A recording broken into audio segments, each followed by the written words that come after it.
Good morning. All right. Well, welcome everybody. I appreciate you all coming. This is going to be a very, very long day and a very long meeting. But before we start with the business of the day, I want to introduce our newest member. He's the Superintendent of State Police, Superintendent D'Amico, and he was recently confirmed by the Senate as the head of the Division of State Police and recently appointed by the governor to be on this Forensic Sciences Commission. So, Superintendent, just so that you get to know everybody, I'm going to ask everybody to go around the table and introduce themselves. Regrettably, given the size of the audience, though, once we finish with the board members, I'm going to hold off introducing people in the audience because there's a lot of us here. Peter, can you start for us down there in New York? Sure. Peter Neufeld of the Innocence Project. Marie Mustach, New York City Medical Examiner's Office. Ann? Ann Willie, member of the commission. Bill Fitzpatrick, member of commission and DA in Syracuse. Peter McQuillan, Office of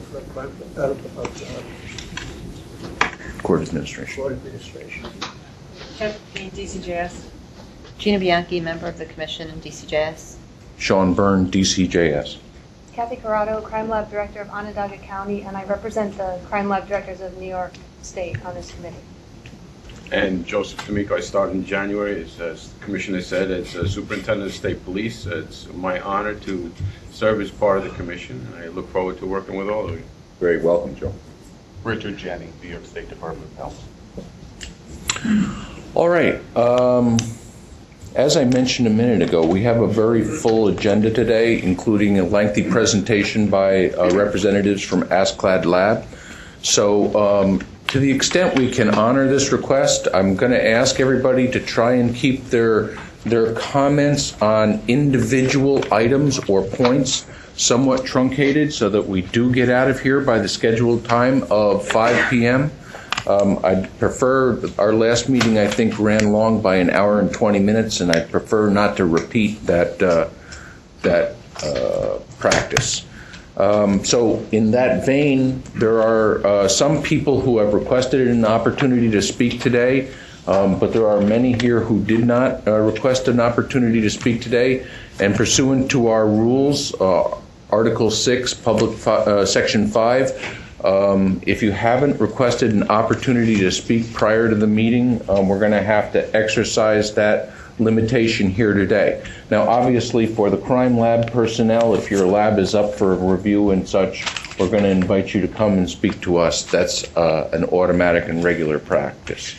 All right, each of you have received the minutes from the prior meeting. I want to ask, are there any proposed amendments or modifications or discussion about the minutes from the prior meeting? Hearing none, I'm going to ask for a motion to accept the minutes as drafted. So moved. Seconded? Second. All in favor? Aye. Opposed? Great. And now let's move on to a review of the meeting agenda. You all have a copy of the draft agenda that was sent out to you. As unhappily happens all the time, it gets changed regularly right up to the last minute, and so I apologize for the mailings of revised agendas as recently as Friday. Any additions or deletions to the agenda?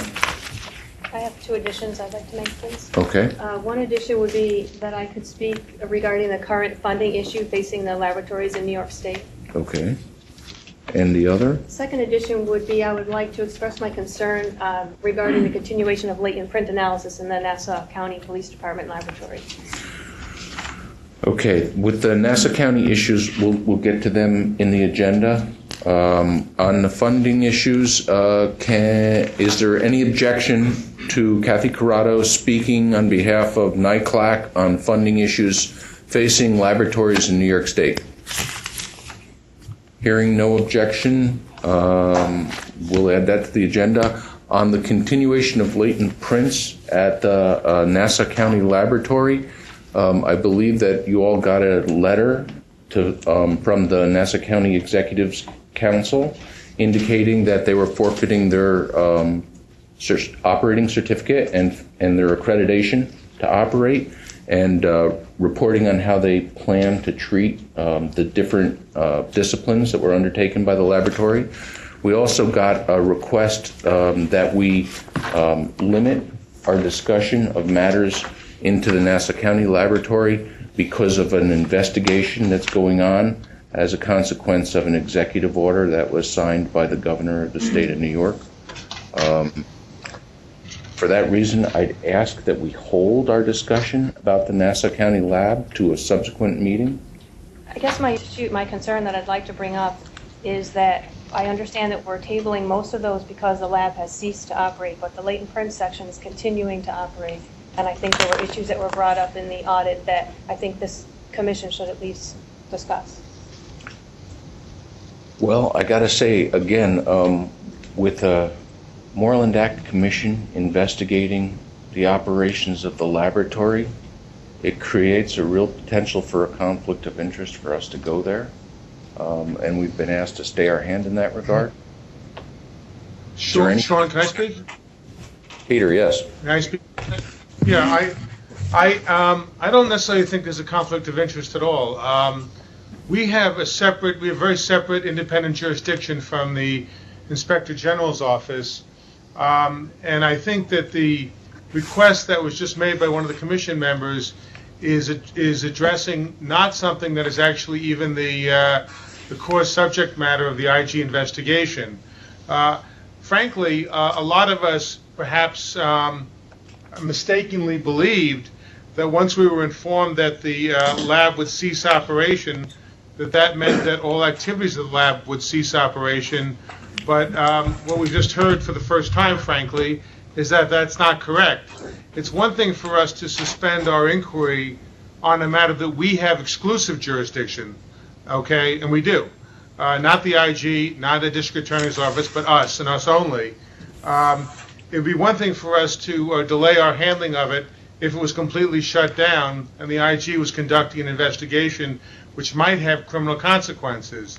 But it's something very different when we learn for the first time that part of that operation is not being shut down, and we have the ultimate responsibility.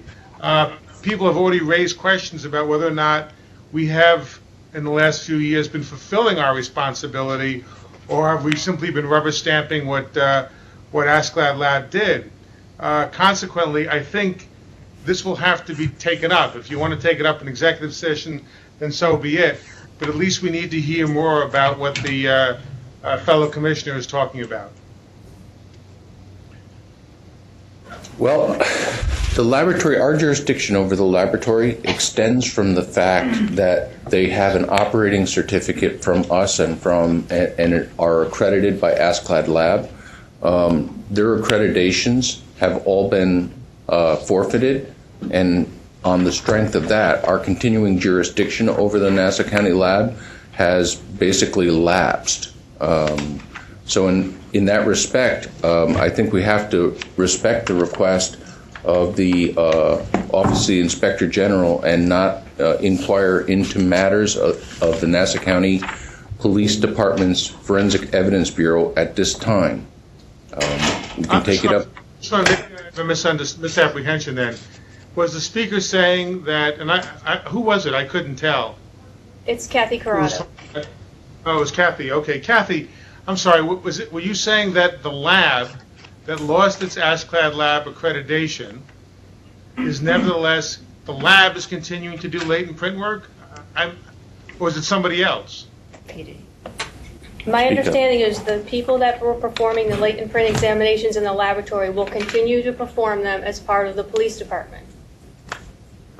Well, Sean, I'm sorry. I respectfully disagree with you on that. Then, if you can't do an end run around the law by just simply taking the people in a laboratory that lost its accreditation and move them like musical chairs to someplace else.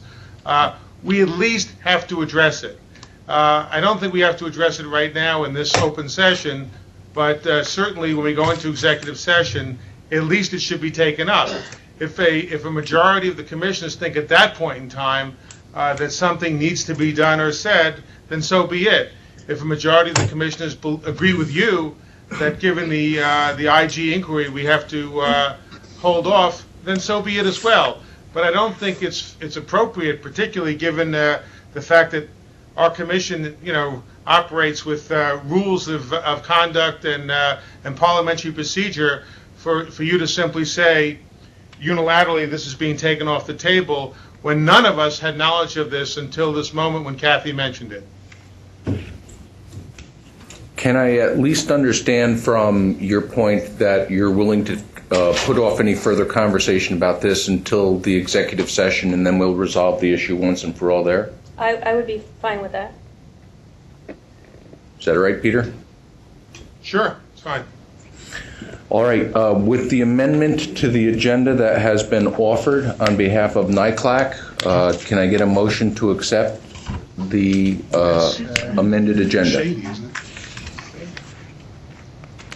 The amended, my apologies, our train A just got here. funding issue was brought to our This is attention. a memo saying that everybody needs more money? Yes. All right. Haven't read this yet, but I'm sure I agree with you.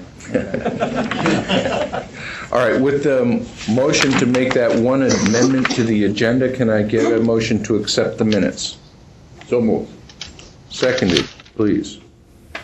You're approving the agenda, right? I'm sorry, the agenda, I misspoke. Second. I misspoke. All in favor? Aye. Opposed? All right, next we're going to turn to old business, and the second accreditation cycle and beyond surveillance visits by ASCLD Lab international program. We have a number of letters from the Commission, and I'm going to turn it over at this point to Kathy Levine and ask her to walk us through those materials. The only really new addition is the March 7th letter, which to ASCLD Lab, stating that the Commission approved the Plan C for the second accreditation cycle and beyond. And the other material was also presented at the December meeting. So that's just an update that this letter and the request has been submitted to ASCLD. Okay. The Erie County Medical Examiner Toxicology Laboratory. Yes, this is also an update. The issue was the removal of the chief toxicologist position in Erie County medical examiner for the Forensic Toxicology Lab, and that has been restored. And you've got a letter from January 13th from the County of Erie, Commissioner of Health, as well as a resolution of the fact that the position has been restored. So that's certainly very good. And Bob Oshowitz, the director of the lab, is here today. So we're very happy that he is not a part-time employee anymore. Welcome back, Bob. Thank you. All right. Suffolk County Crime Laboratory. This issue was a request from a commission member who wanted more information regarding the question document handwriting proficiency test. It was discussed briefly at the December meeting, and the information you have has been supplied by the lab director, Bob Jenna, who's here for any additional questions. Also, the primary question was asked, the number of cases that were tech reviewed during this period of remediation, and we did receive that information also from the lab director, and he stated that from June of 2009 through December of 2009, they had a total of 12 of 17 cases reviewed. That's about 70% tech reviewed. And also from this year, the QA manager reported that approximately 75% of cases were tech reviewed. 75% from January through June of 2010, 9 of 12 cases, that would be 75%, and July through December of 2010, 16 out of 20 cases, that was 80%. I don't know if you need any more additional questions, but you said Bob Jenna, the lab director, is here if you have those questions. Yes, Dr. Jenny. I'd like to comment on the memorandum with regard to policy changes. Is he available for direction? Yes. Well,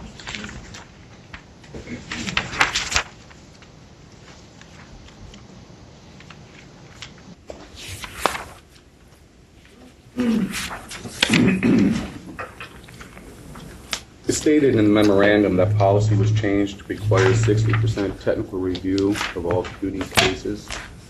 And secondly, policy was changed to require 100% review, technical review of all PT results prior to the release to the provider. In the context that PT specimens should, not must, be handled as routine casework, concerned about the discrepancy, the way cases are subject to review in PT. Now, is this an internal policy that has been externally reviewed and approved, or is this a policy that's in fact been adopted or still in review? This policy is adopted with respect to question documents. Well, I'd like to reiterate my concern that proficiency test specimens aren't being treated as the routine casework of question document work.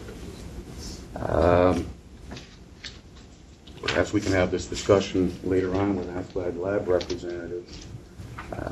But in fact, is that a stated requirement or expectation that PT be treated as casework? Yes. What would the problem be if, in fact, you subjected PT to a 60% technical review? Well, we're doing 100%. You want me to reduce it? You're suggesting reducing it to 60%? Well, if that's what you do with the casework, I think an argument could be made that if the PT is to pick up errors or to assess performance as routinely realized in the laboratory, that the two should be handled in the same way. Well, he's only conducting 2 proficiency tests a year, so I don't see any problem with him continuing 100%, as opposed to doing 100% of a different number for the actual casework. We kept it at 60 because the numbers are large, technically reviewed. But- Proficiency tests are only 2. But you can't have a different policy for your PT samples or cases than you have for your casework. The statistics, the numbers, the volume, the workload, we understand, but your procedures and policies have to be the same. You have to treat your PT cases just as you would your regular cases. So either you technically review all of your cases, or you only technically review 60% of your PT cases. Well, if he's only doing 2 PT cases a year, you can't do 60% of Well, that. you can do- It would have to be 50%, meaning 1, in which case then I'd have to reduce the number of general casework that's being reviewed down to 50%. So I thought it was appropriate to review all of his proficiency tests and technically review the 60% of his casework. One of the cardinal rules of proficiency test is that you can't ask your best people to do PT. In other words, your supervisors can't be assigned to PT cases. Your director cannot review PT in ways that they would not normally review casework or samples. So either you treat them all the same or you don't treat them all the same. But it's our understanding in the clinical testing world, it would be an absolute violation of proficiency tests to ask for supervisory review of all your PT cases unless you ask for supervisory review of all your normal cases. Marv? Ann, can you just explain to those of us who are uninitiated, why is this a cardinal rule?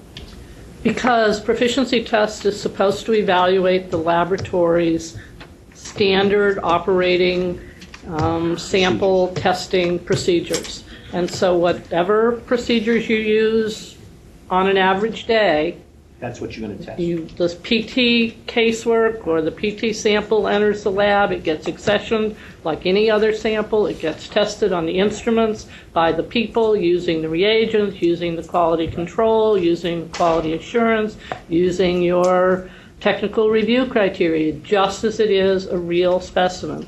You submit the results, you get evaluated. If remediation is required, that's when you bring in the big guns to figure out what the root cause was to fix it. But it's supposed to be normal testing. And so if you're going to do extra review, then you have to do extra review for everything. And if you think you have a potential problem and now, I will comment that I think the expectations of forensic proficiency tests are somewhat unrealistic, because you expect perfection, and you won't get perfection in normal casework. You won't get perfection in normal testing. That's why you have quality improvement procedures that go back and revisit issues.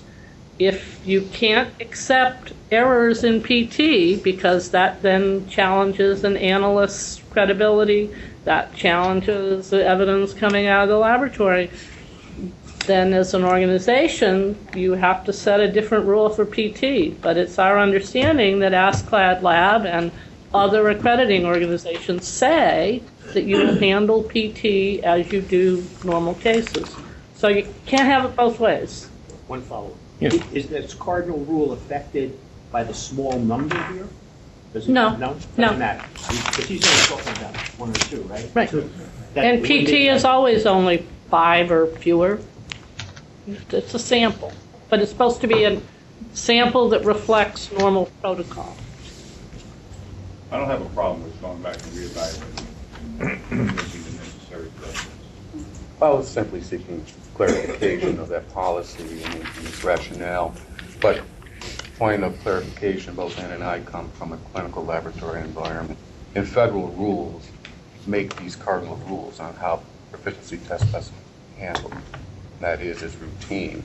I'm not quite clear on the ASCLD Lab requirements, and in fact, that was a point of several questions raised to ASCLD Lab for the discussion later today. So I thank you, and perhaps we can refer to that discussion later on. Very good. Next, we're going to turn to laboratory disclosure. I'm sorry, could I ask, I was chatting here. Hey, could I ask a question about this? These test results here, we have all these code numbers on the side, and then the people gave their answers. Who are these people? You understand what I'm saying?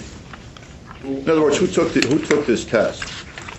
There are individuals throughout the country that took the test. They get a web code. You're looking at a web code. Which gives From accredited labs, or are they just like Johnny Stunad on a computer? they could be from both accredited and non-accredited entities. They are.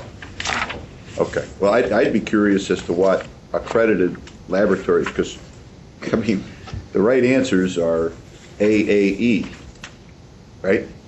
And not too many people got them right. Tough test. I didn't see it. I don't know. That's like a surprise test on the Regency. All right. I'm sorry. I apologize. Maybe it has something to do with the discipline. I think it absolutely has something to do with discipline, but I'd be more curious to see results from specifically accredited labs to see how they did. I mean, fortunately, nobody got, and under the K3, nobody put an A or a B, so that's the good news. So just as a guess, do you think that the accredited labs are going to do any better or any worse? You're asking me to guess? I would Just guess that a they're hypothesis. going to. I would guess they're going to do better. I won't. All right. Can we move on and not Just as a comment, actually, What time's your train, Barry? this data would suggest that query K2 was an invalid query because of the number of errors. Sorry about that. Thank you, Doctor, very much. Next, we're going to move on to laboratory disclosure items, and we've got the Erie County Central Police Services. Yes, this is a final update from regarding the McHugh reanalysis of drug cases. You have a letter to ASCLD Lab dated January 6, 2011 regarding the reanalysis. And also, ASCLD Lab has accepted this remediation, and you have that in a letter dated January 31st, 2011, acknowledging the corrective actions and closing the review. Also attached to that first letter, you have actually an analysis from the consultant used in this case, and that's the chart form at the end. The consultant was from the Niagara County Sheriff's Lab, and he did the reanalysis. I don't know if there's any questions regarding that reanalysis. John Simich, the laboratory director, is here as well to answer any questions. Just for your The analyst in question did plead guilty to a B misdemeanor, 1 count, attempted tampering of public records, second, in December, I think, 2009.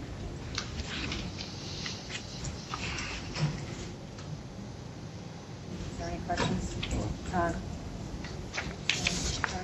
For me or John? John.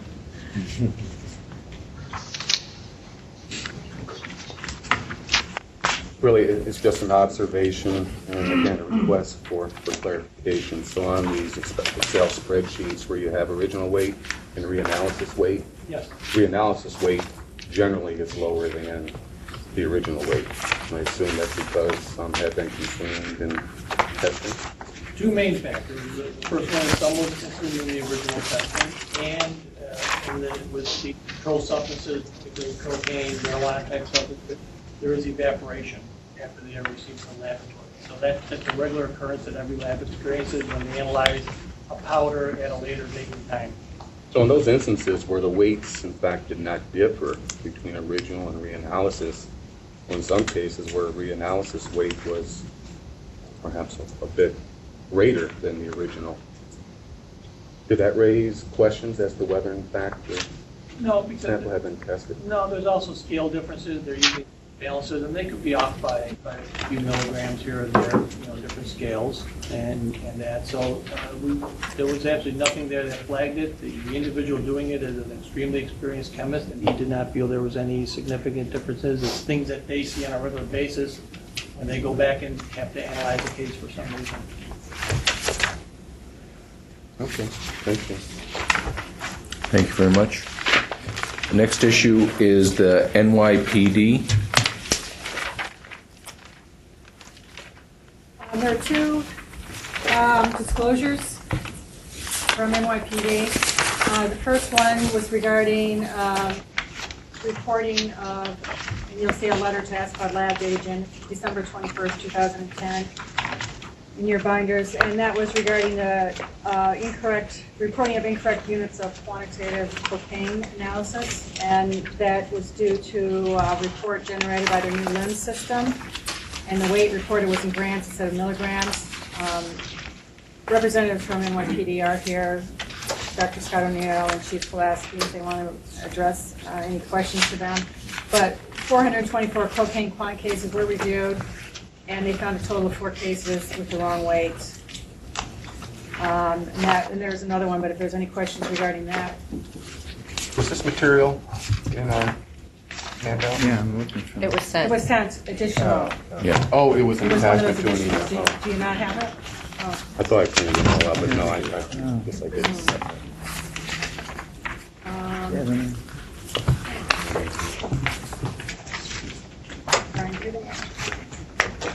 Yeah, you do.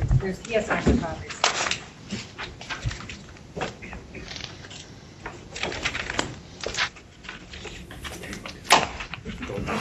Well, there's 2 issues in there, so there should be.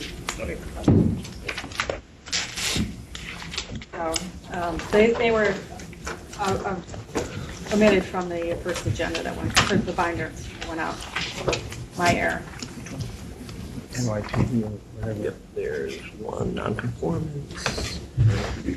There's it, all right. There's 2 copies. Is it 2? No, different. Well, so as not to They delay. should be, they should be just Perhaps we can review together. during break. Yeah. There's a lot of stuff there. There you go. Second letter? The second letter was multiple copies, sorry. also regarding the reporting of incorrect polarimetry results. This was first, I think, mentioned at the December meeting.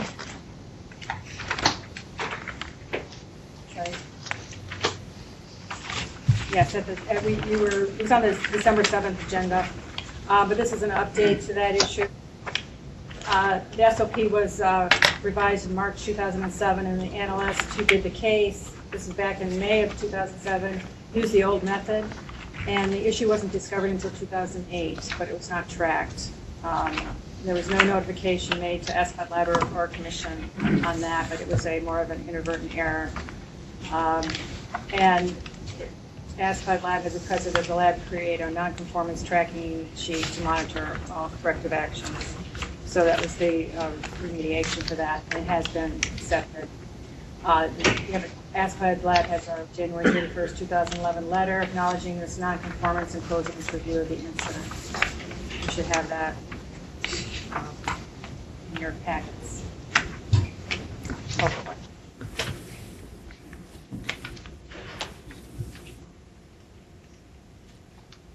Are there any questions or questions? Was there anything beyond inadvertence attributed to the nonconformity? I'm going to defer that to NYPD. Right. Mr. Pulaski and Mr. O'Neill, Dr. O'Neill.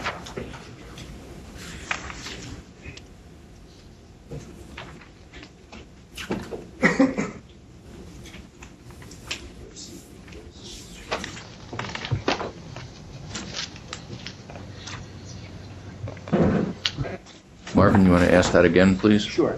Other than inadvertence, was there anything else attributable to that? I assume the NYPD on these issues of conformity and reporting a non-conformance that's pretty serious, because that's one of the key tenets of the ASCAD lab conformity requirements. How did that happen? Just an accident? Somebody just fell through the trap? Why don't we go through the corrective action?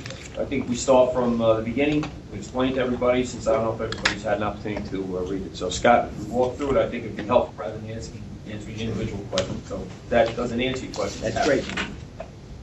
In regards to the photometry, we made a notification on November 1st of last year. And as we were wrapping up the paperwork for that corrective action, we noticed there was another case that occurred in 2007. And when we investigated that, we found that actually that was brought to the attention of the manager of the drug section. And the manager spoke to the customer, the assistant district attorney, and did a corrective action, and that did not do the documentation of a corrective action. There's a notification. We analysed the evidence and sent out an amended report. Talking to our QA manager, he can only see it as being an oversight on his part, that corrective action paperwork was not followed up with. And then when we were made aware of that in December 2010, we made the notification to the Commission in December 21st. So an oversight would be the answer. Yeah. And we have a database as requested by SPAD Lab to try and track this better, make sure we make proper notifications.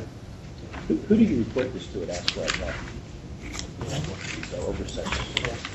It's usually between email on the person addressed in the letter. Right. And did you get a response back? Did you get a response back? Yes. Were you satisfied with the response from SPAD Lab? Yes. Nothing further. Any further questions for Dr. O'Neill or Mr. Pulaski? Chief Pulaski? Okay, thank you, gentlemen. Thank you. All right. That concludes the laboratory disclosure items. Next, we're going to turn to new business. And at the request of the Commission on Forensic Sciences, we've been joined today by representatives from ASCAD Lab, and they have a presentation for us. We forwarded to the representatives of the labs the questions that the Commission members had forwarded to us in preparation for today's meeting. And so at this point, I'd like to ask Ralph Keaton, are you going to be speaking on behalf of ASCAD? Both of us would like to. Okay. So Jay Jarvis and Ralph Keaton are going to be speaking to us today on behalf of ASCAD Labs. Let me just, Sean, ask you a question. Is it the intention of this initial presentation by ASCAD Lab to answer some of the questions as part of the presentation? Or is this just going to be a general presentation about the history of ASCAD Lab, how it started, et cetera? That's a question that the two gentlemen that are joining us today should answer for us. Well, maybe we can just get a preliminary answer to that. I would like to be able to make a presentation and then answer questions that anyone may have. My question is very specific. In your initial presentation, are you going to answer some of the questions that we posed to you in advance in writing? I probably will answer some of them, but not all of them, and I figured that some of those would be best addressed separately. morning, and thank you for the opportunity to be here today. I hope that I will be able to, through this process, answer a lot of the questions in the presentation. But I apologize to those of you who know the history of ASCLD Lab, but I felt like that for everyone it would be good to have a little bit of the history and how the ASCLD Lab accreditation program has evolved over the years. So that is the purpose of my presentation, to talk about its history, its evolution, and its transition to the ISO or International Accreditation Program. In 1973, the FBI director, through the prodding of some other laboratory people, felt that it would be appropriate to bring together representatives of laboratories around the country that they could identify. And they brought in approximately 40 crime laboratory directors and managers. And the sole purpose of that meeting was to open the channels of communication within forensic laboratories. At that time, there was a real lack of communication between the FBI laboratory and local and state laboratories around the country. There was a general attitude that existed that the FBI laboratory had all of the forensic answers, and they weren't willing to share that information with other laboratories. I learned later that that was not necessarily true, but needless to say, that existed. Anyway, as a result of that meeting, the people who attended that meeting felt that there was a need to have an association of laboratory directors that could get together periodically and talk about those issues that existed within forensic laboratories. So in 1974, a new organization was created, which is the mother organization of ASCLD Lab. The American Society of Crime Laboratory Directors was created as a membership organization for the purpose of communicating with one another on an annual basis about issues that were of importance to those laboratories. Shortly after the creation of the Association of Laboratory Directors, there was a national proficiency testing effort sponsored by the Law Enforcement Assistance Administration. LEAA later became absorbed into NIJ.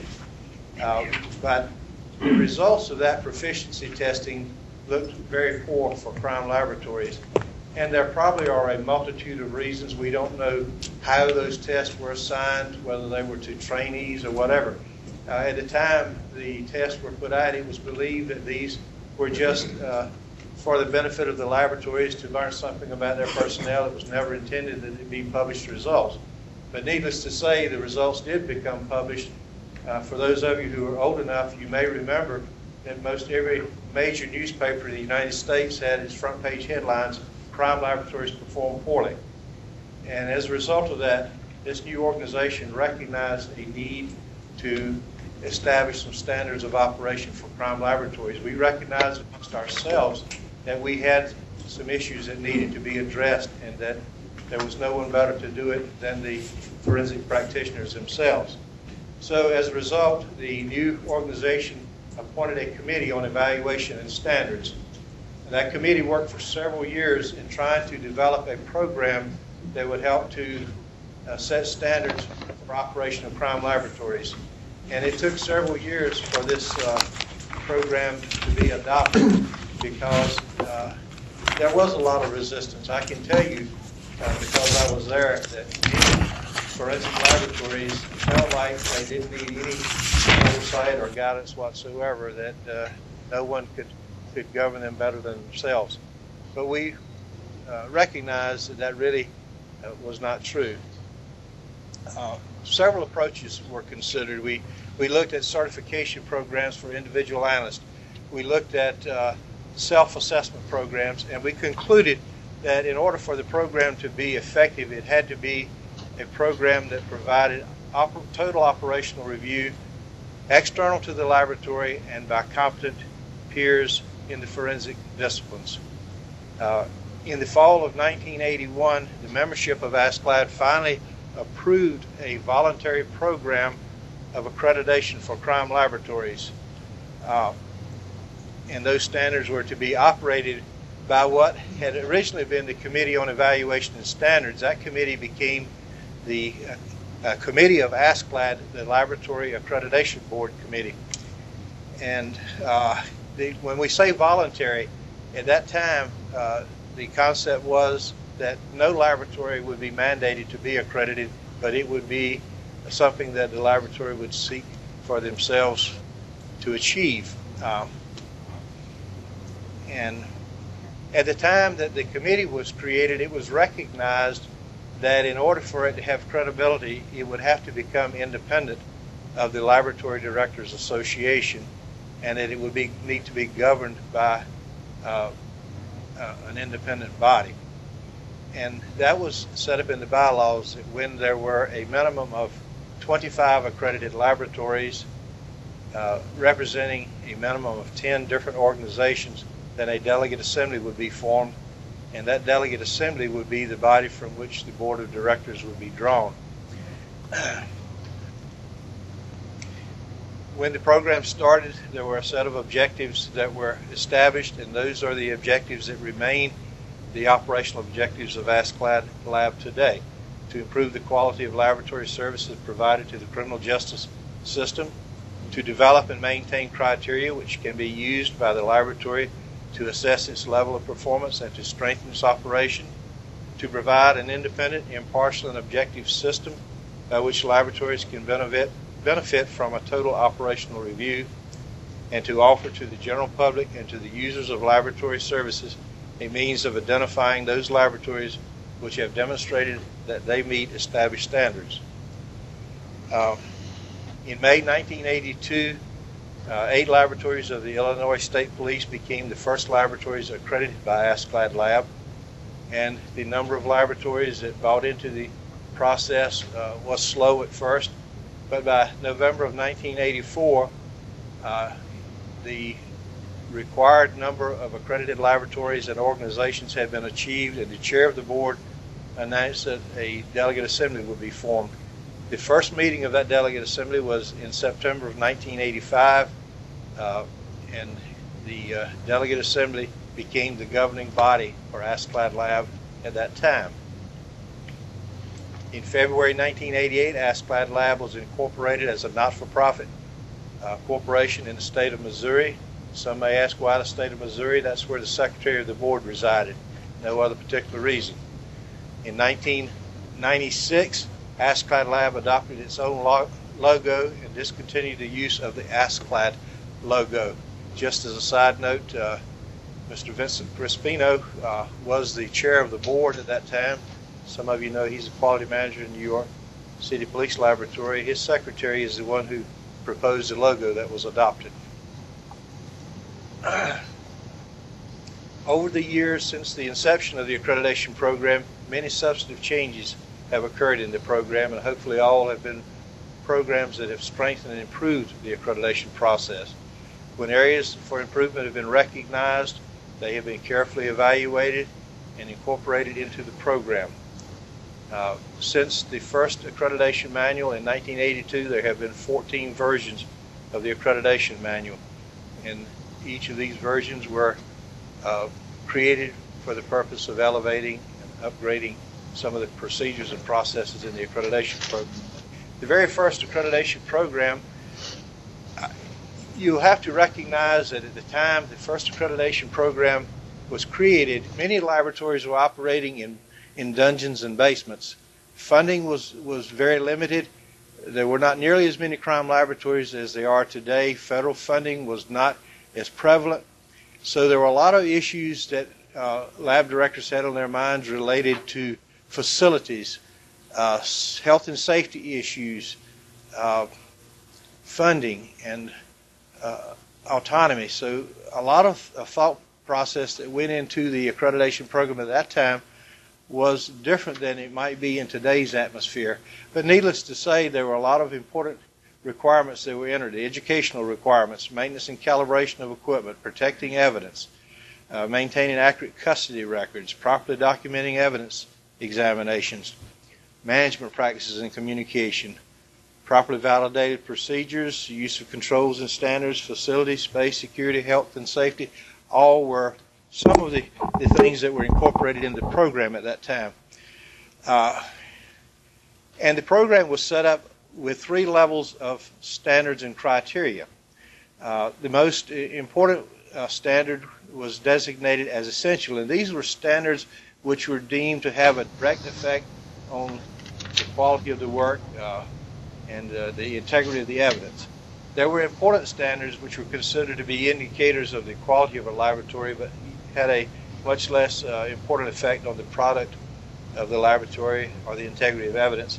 And the desirable criteria were those things that would be considered aesthetic and cleanliness of the laboratory, and things that would be nice but not necessarily impact the quality of the laboratory's work. Just to give you an example of how the program has evolved, the first accreditation manual in 1981 had 134 evaluation criteria. Of those, 36% were desirable, 30% were important, and 34% were essential criteria, as opposed to the last version of the Legacy Accreditation Manual, which has 152 criteria, of which 60% are essential, 30% important, and only 10% desirable. So a lot of upgrading of the requirements and standards, in addition of essential requirements, have occurred since the first accreditation manual. Just to go through a few of the things that have occurred over the years to upgrade the program. In 1992, we introduced the requirement of the laboratory to conduct an annual audit of its operations against the accreditation standards and to submit an annual VASCLAD lab. In 1993, although we had proficiency test requirements, we did not require that those tests come from external test providers. That was revised to require proficiency testing from external test providers that are approved by ASCLAD Lab.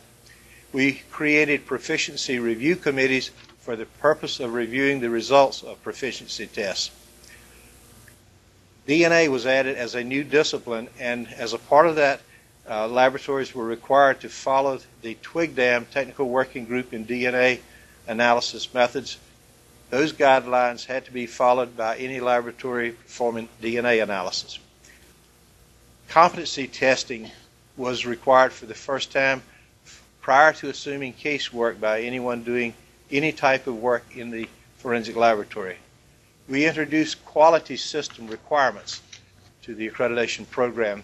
Those requirements included the appointment of a quality manager to have a quality manual and quality procedures for which the laboratory had to comply.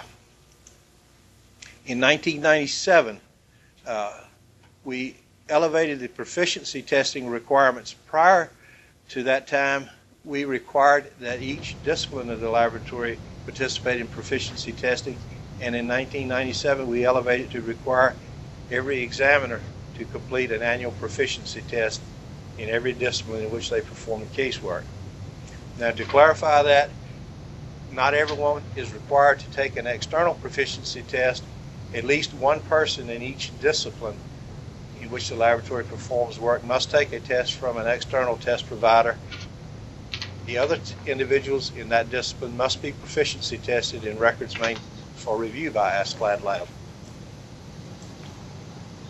In 1999, documented training programs in all subdisciplines became required for the first time. We had required training programs, but we had not been specific that it had to be down to the subdiscipline level for all of the work performed in the laboratory. The quality system requirements that were introduced earlier were introduced as an important requirement, and they were elevated to an essential requirement in 1999.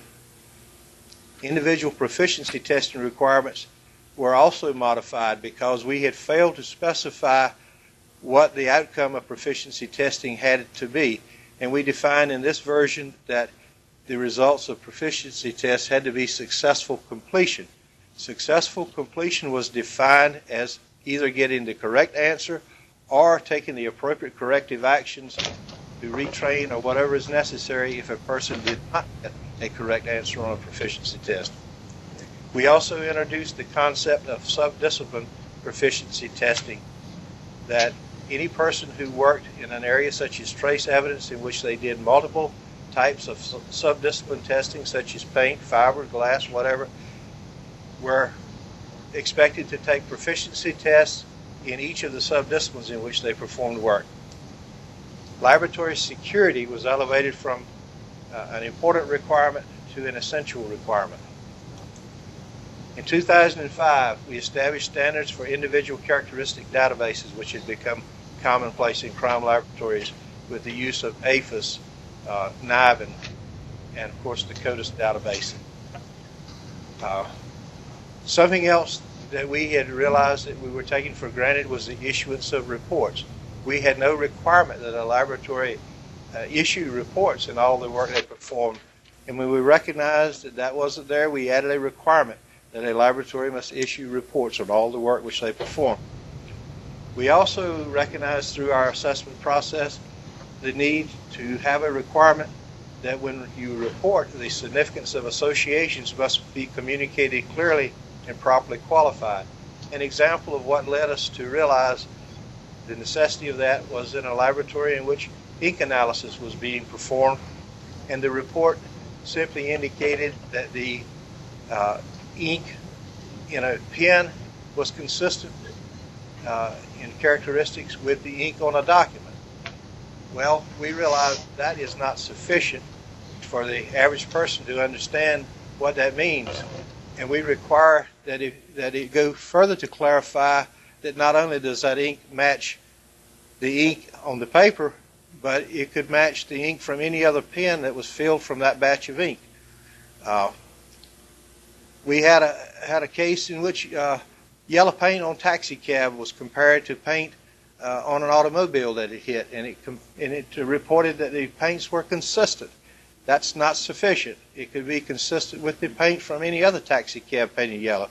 So we started requiring for those laboratories who didn't that they appropriately qualify the results of their reports. In 2008, which is the last version of the ASCLD Lab Legacy Accreditation Manual, proficiency testing for each analyst in each subdiscipline was required at least once during each accreditation cycle. Previously, it was not a requirement, but an encouragement to do proficiency testing in subdisciplines. It has now become a requirement. And we also, as many of you may know, ASCLD Lab created a document to give guidance on ethical practices in forensic science, and we have required that every laboratory in its training program include a segment on ethical practices in forensic science. In 1996, the ASCLD Lab Board of Directors received its first training on ISO. We were trained on ISO Guide 25, which has now become ISO 17025 as a standard for testing and calibration laboratories, and on ISO 58, which is now ISO 17011, a standard for accrediting bodies. After receiving that training, the Board of Directors passed a resolution that it would promote and encourage that ASCLD Lab move forward in becoming an accrediting body based on ISO standards. And of course, after that resolution, we carried it to the Delegate Assembly, and the Delegate Assembly was not quite ready. It took us several years to get them to accept accreditation under ISO standards, and that approval actually took place in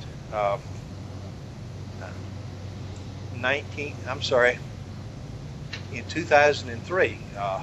We took our first vote in 2002, and we fell 2 votes of the two-thirds majority required for it to become a reality. We went back a year later after educating and training the laboratory community, and the move to ISO was approved. And it was approved with the proposition that it be a dual-track accreditation program, giving laboratories an opportunity to transition from legacy to international accreditation. And what was agreed to was that for a period of 5 years, beginning April the 1st, 2004, laboratories could apply for accreditation under either the legacy program, which our old accreditation program became known as, or the new ASCLI Lab International program, which was based on ISO 17025 standards. And effective April 1st, 2004, we began that process. In 2003, ASCLI Lab adopted a logo to designate a different program of accreditation called the ASCLI Lab International program. ISO 17025, which is a 2005 version, is titled General Requirements for the Competence of Testing and Calibration Laboratories. For a laboratory to be accredited in the international program, they have to comply with ISO 17025 requirements plus supplemental requirements under the ASCLI Lab program specific for forensic science. Those supplemental requirements were basically gleaned from the legacy program essential requirements. Those things that were deemed to be important forensic specific requirements in the legacy program became supplemental requirements to the 17025 standards. Many of the standards overlapped, and as a result, we did not have to include all of the essential requirements because they existed in 17025. For those of you who are not familiar with ISO standards or 17025 standards, you need to be aware that these are requirements that would apply to any type of laboratory. They could apply to a health laboratory, an agricultural laboratory. They are good laboratory practices, and they apply anywhere you run a laboratory for testing or calibration. And as a result, they don't have a lot of the things that are important requirements in a forensic program. They don't have a lot of things that would be important requirements in a health laboratory. So everyone who uses 17025 needs to have sector-specific requirements that would address those things that would be important to that area. In addition, when we accredit a laboratory that does DNA analysis, we require them to comply with the standards of the DNA quality assurance standards of the FBI. And a laboratory must have its own documented management system, and we inspect to those standards as well. A laboratory must comply with their own operational standards as well as those established by others. As I indicated, on April 1st, 2004, we began receiving applications for accreditation under the ASCLI Lab International program, and we discontinued on April 1st, 2009, receiving any new applications in the legacy program. Some of you here on the commission may wonder, then how do we receive applications for mid-cycle inspections in New York? Well, when we set up the dual track program, we committed that we would support the laboratories that were accredited under the legacy program for a period of their accreditation. So if a laboratory was accredited under the legacy program, then we would conduct a mid-cycle inspection under the legacy program. We also would accept an application to extend the scope of their accreditation to include new disciplines that might be added while they were legacy accredited. But no new laboratory applications were received after April the 1st. The ASCLI Lab International program was implemented based on ISO 17011 requirements and other ISO, ILAC, and IAAC requirements and guidance documents. Excuse me. And I'll talk more about 17011 in a little bit. In the international program, we have what we call categories of testing, and they basically are the same as the disciplines for which we accredit laboratories. They include controlled substances, toxicology, trace evidence, etc. And within each of these categories of testing, we expand the scope of accreditation to include what used to be subdisciplines. For instance, in controlled substances, you could include quantitative analysis as a expansion of the scope of accreditation. In the international program, the cycle of accreditation is the same as it was in the legacy program, which was a 5-year accreditation cycle. The difference is that, thank you. in the international program, for the first 5 years after accreditation, a laboratory is required to have annual surveillance visits in which targeted requirements are reviewed, and anything that may have been a concern or an issue at the time of the initial inspection would be reviewed to determine that the laboratory had continued to comply. After the first 5 years, the frequency of on-site surveillance visits can vary, and that's dependent upon the laboratory's demonstrated ability to maintain conformance with accreditation requirements. And you all have just voted here in New York that you'll opt for annual surveillance visits after the first accreditation cycle. And Askline Lab will gladly honor that. Sorry. In May 2008, Askline Lab was evaluated by a team from the Inter-American Accreditation Cooperation, known as IAAC. And we were evaluated against the standards of 17011, conformity assessment, general requirements for accreditation bodies, accrediting conformity assessment bodies. Conformity assessment bodies are crime laboratories. Someone asking their questions, how did we do when we were evaluated? Asked when was the last time we were evaluated.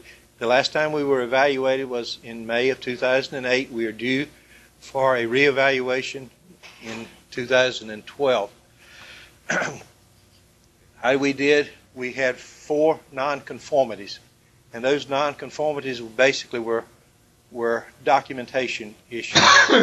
And one issue was that we were not real clear in our overview document as to how to initiate a pre-assessment process for a laboratory that had applied for accreditation and wanted to have a pre-assessment. We were not properly documenting all of the corrective actions that we had taken.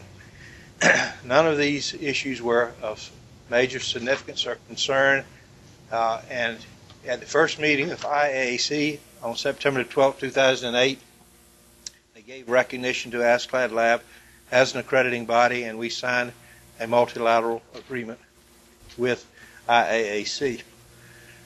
And then we applied for recognition by the international organization, the International Accreditation Cooperation, known as ILAC, and we received recognition from ILAC on April 7, 2009. Field of Forensic Science Calibration is a new accreditation program that Askline Lab initiated recently. It is not recognized by IAAC or by ILAC because we have to establish a history for ILAC or IAAC to review before it can become a recognized program. But we do offer that, and there are only, at this time, I believe, 5 laboratories that have been accredited in breath alcohol calibration.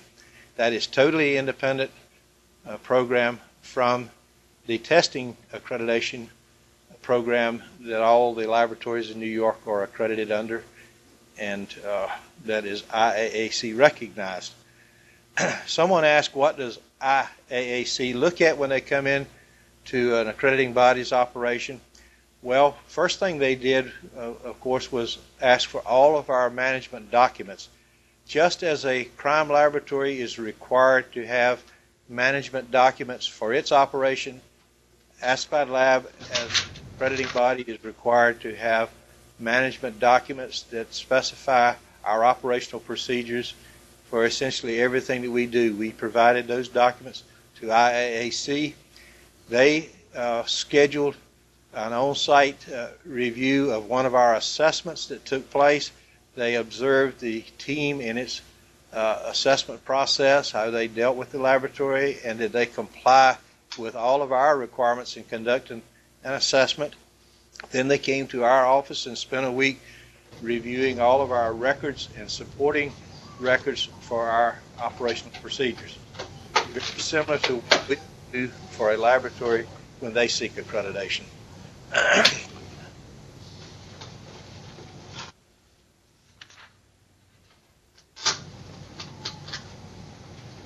The assessment process for ASCLAD Lab is governed generally by the guidelines of another ISO document, 19011. It's called Guidelines for Quality and/or Environmental Management System Auditing. People have asked about our assessor training.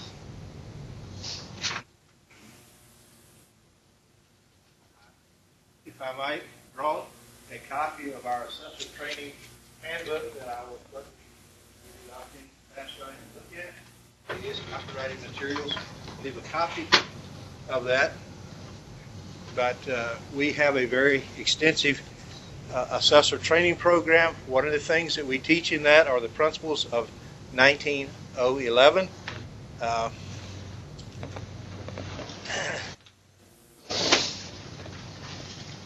And we very much stress the importance of adhering to these principles.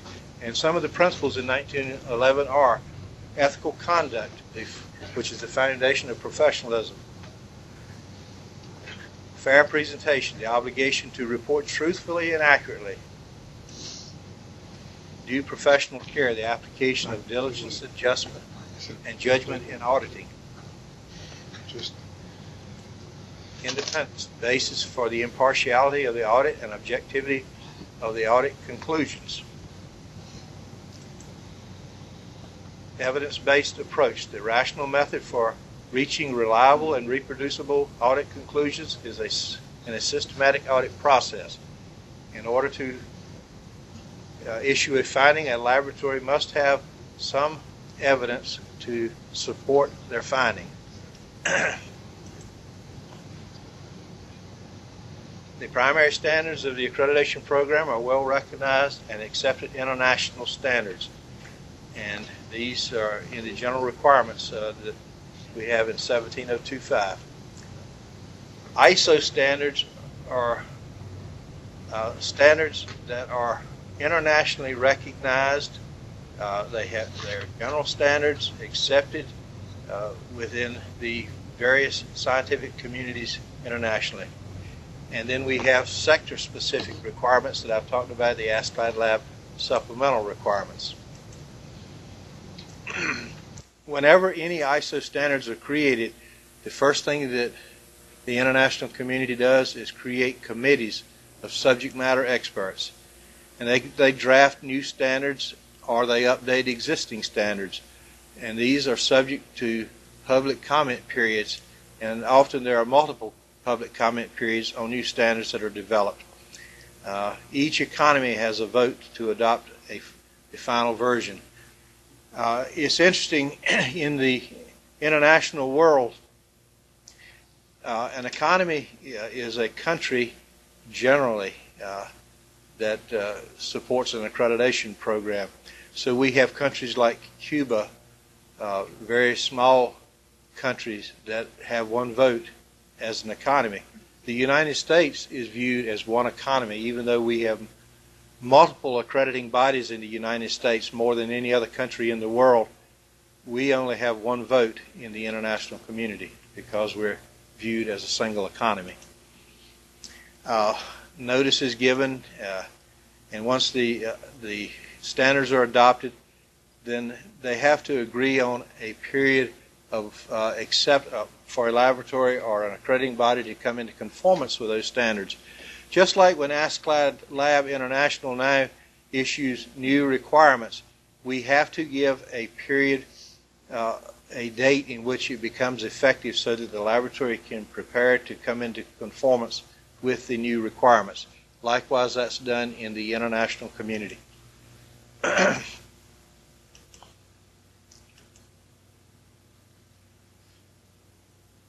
I've mentioned to you that ISO 17011 is the standard to which ASCLAD Lab is recognized, and the conformity assessment bodies are those labs that are accredited by accrediting bodies.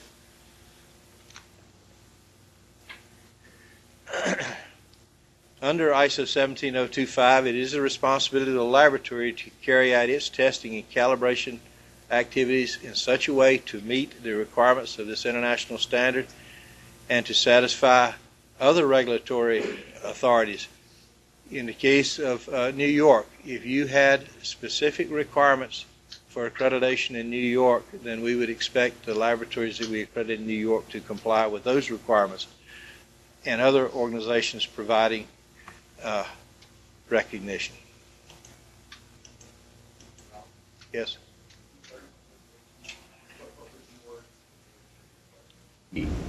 That ASPAC lab would accept? Anything, let's say that in a state they were required to have a license in order to perform blood alcohol analysis.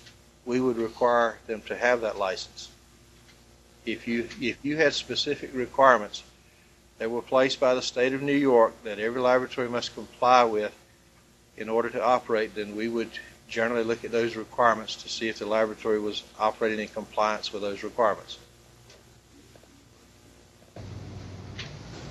Minimum requirements of its laboratories, they would be adopted by ASPAC lab in its inspection process for compliance monitoring? They would be presented to the delegate assembly for acceptance in the organization. Would the same hold true if the commission adopted rules that certain violations of nonconformity with ASCLD lab regulations and ethics guidelines would require automatic probation or suspension? Would you recognize those as well? I'm sure we would. Is there any state that has such requirements that you have had to recognize? That hasn't happened, correct? So just to be specific about it, if we decided to require a more rigorous level of proficiency testing, for example, for certain disciplines, you would enforce that? Yes, we would expect the laboratory to put that in their procedural manuals, and we would. Likewise, we've got some states that have laws that say that if any portion of a particular white powder is a particular drug substance, then all of it is. Then when the laboratory operates in accordance with that state law, then we don't require them to do more further analysis to satisfy the law of the state.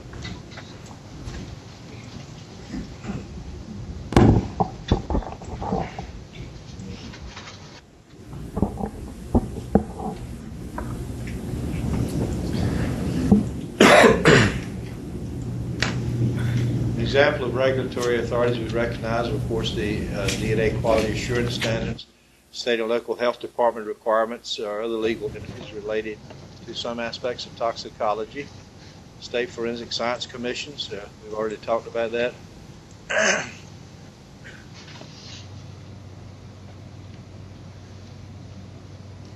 These are the standards that a laboratory must comply with in order to become accredited.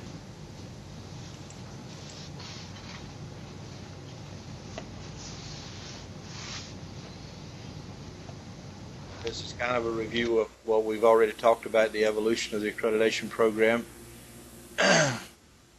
We've certainly made some revisions to the manual when new technologies have emerged. We mentioned that we added the requirements for DNA. We added it as a discipline. I didn't mention that we also added a number of years ago a new discipline in digital and multimedia evidence. We first introduced it as computer forensics, and then a later version we modified it to digital and multimedia evidence, and we established standards for those by consulting with the community in the digital evidence world. Many other things have affected the requirements that ASCLD Lab follows. These are some of the things that have evolved over the years that we've talked about. Since 1981, ASCLD Lab has been instrumental in monitoring and improving the quality of crime laboratories.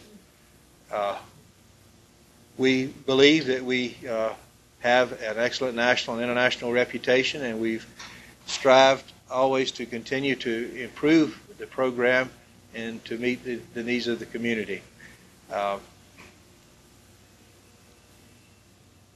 ASCLD Lab was the first forensic accrediting body in the world, and still is one of a very few that's dedicated to forensic science.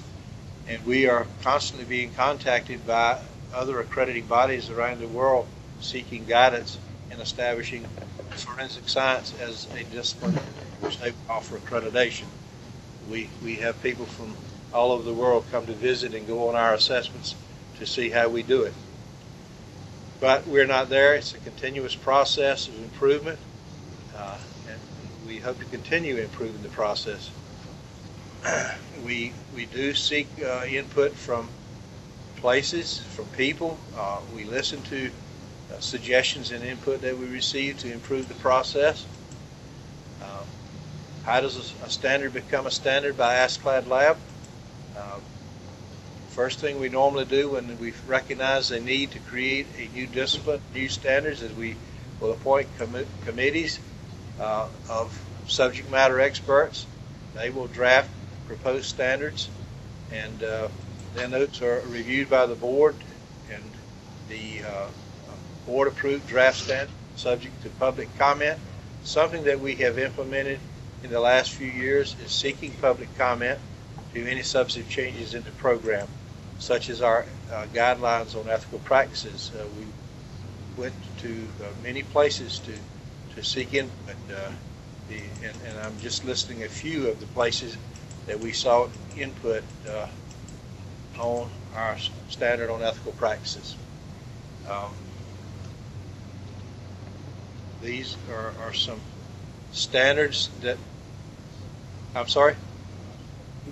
Could you go back 2 slides? You went through very quickly who you said you asked. Let's see if I can figure out how to go back here. P. It's just a little arrow thing.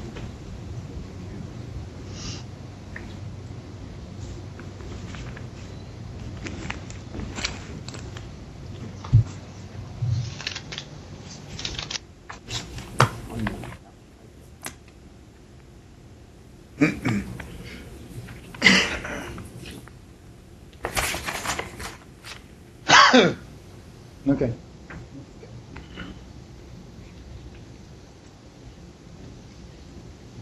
And other standards are used as guidance in the standards established by ASCLD Lab. These are just a few examples of how that works. There are standard methods, non-standard test methods that have been validated within a laboratory, and ISO 17025 makes allowance for the use of all of these methods. There are 3 levels of recognition in the accreditation world.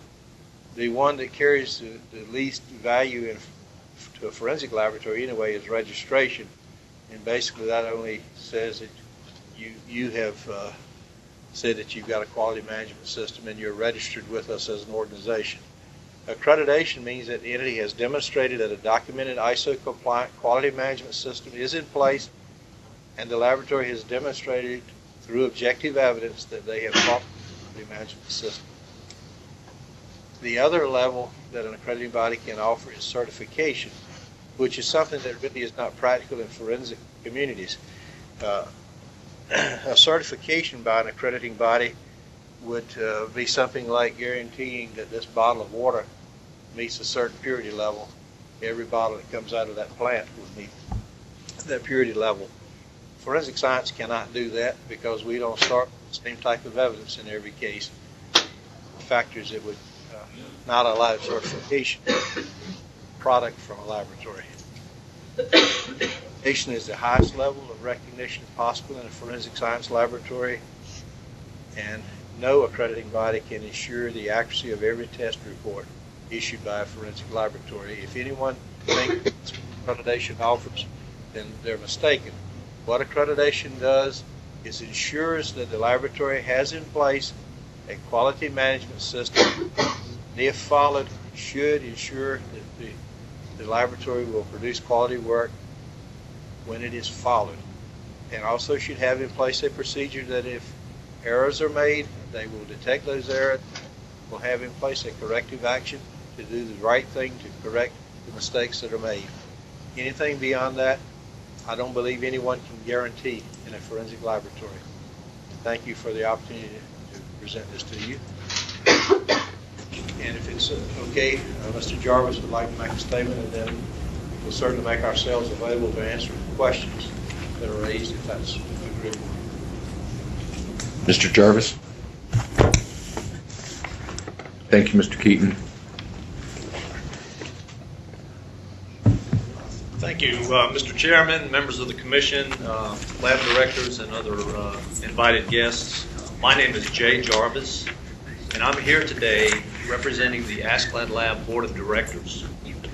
I am a volunteer member of that board and not a paid staff member, and therefore I have no financial interest in the organization itself. I've been a forensic scientist for over 31 years, and I was born and raised in New York State. My interest in the profession actually dates back to my days as a student at St. Anthony's High School on Long Island, when my chemistry teacher took a group of us on a tour of the New York City Police Crime Lab. I would like to take a moment to speak on behalf and in defense of the 385 AskLab Lab accredited laboratories, 18 of which are located here in New York State. There have been some in recent months who have called into question the effectiveness of AskLab Lab accreditation in light of problems that have surfaced in some forensic laboratories, including here in New York State. Many of these critics have even gone so far as to suggest that AskLab Lab is responsible for these problems. It is my belief that the AskLab Lab accreditation program has done more to improve the quality of forensic sciences since its inception 29 years ago than any other single scientific advancement, including DNA testing. Despite the evidence, there are some, including a few members of this commission, that continue to label forensic science as a leading cause of wrongful convictions that have occurred over the last 20 years in this country. What I find ironic is that accredited laboratories all across the United States can take credit for an equal number of what I have termed forensic exonerations, not over a 20-year period, but each and every day that their scientists are at work. How, you ask? Consider the forensic pathologist whose autopsy findings indicated that the 47-year-old woman died of natural causes and she was not murdered by her estranged husband. How about the 16-year-old high school student who was found to be in possession of several unidentified tablets that a forensic chemist later determined was aspirin?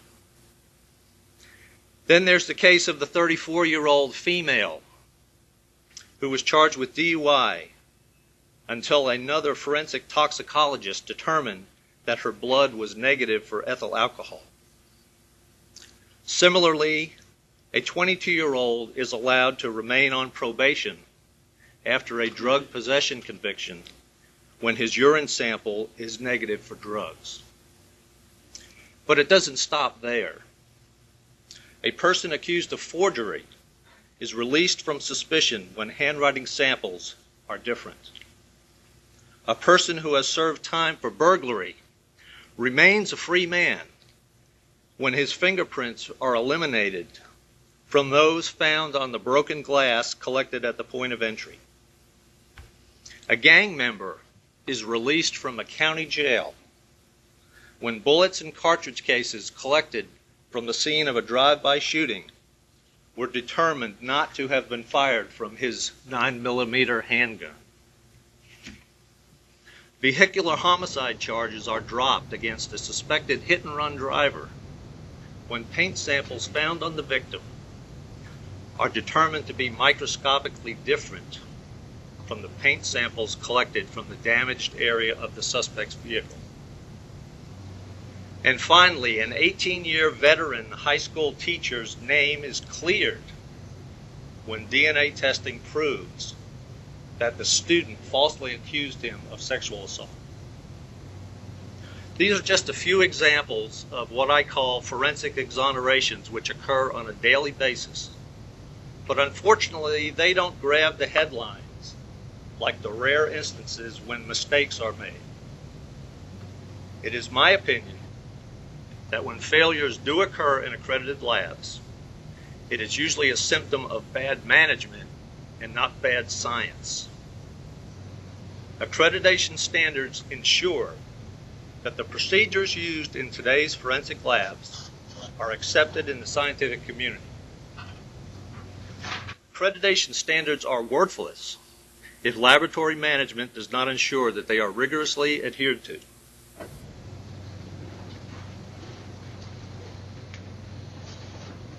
Askeladd Lab cannot provide verification that the tens of thousands of laboratory reports that leave its accredited laboratories each day are 100% accurate. That is the responsibility of the laboratory. By the same token, law enforcement agencies cannot guarantee that each and every home or business in their jurisdiction will remain safe from burglary, or that a drunk driver won't cross the center line and kill a passenger in an oncoming vehicle. Even our courts cannot guarantee that individuals are not wrongfully convicted. The very fact that our judicial system has an extensive appeals process is a tacit admission that the system is not without fault.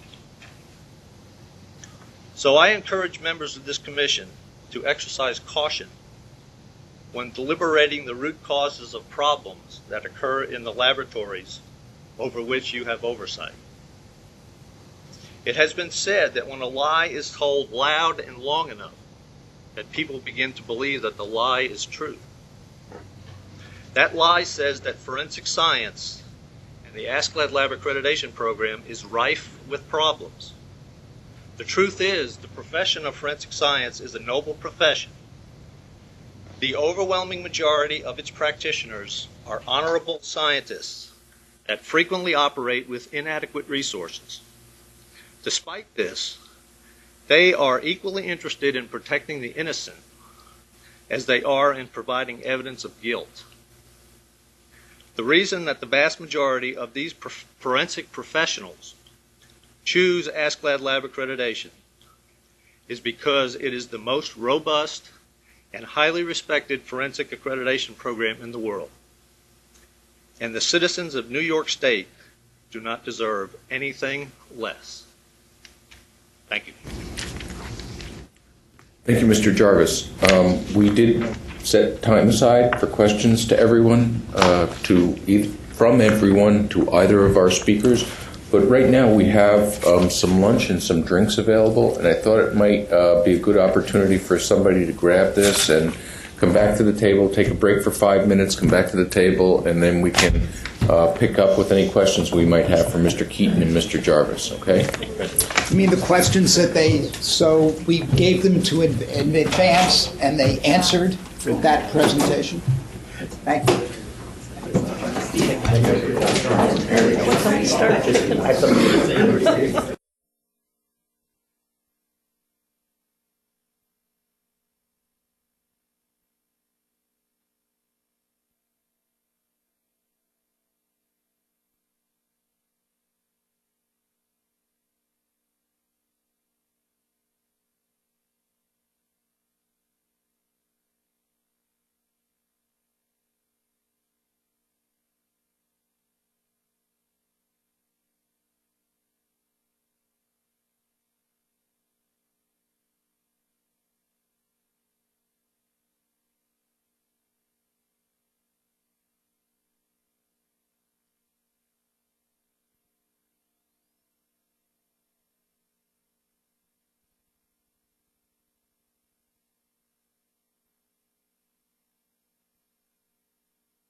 Thanks.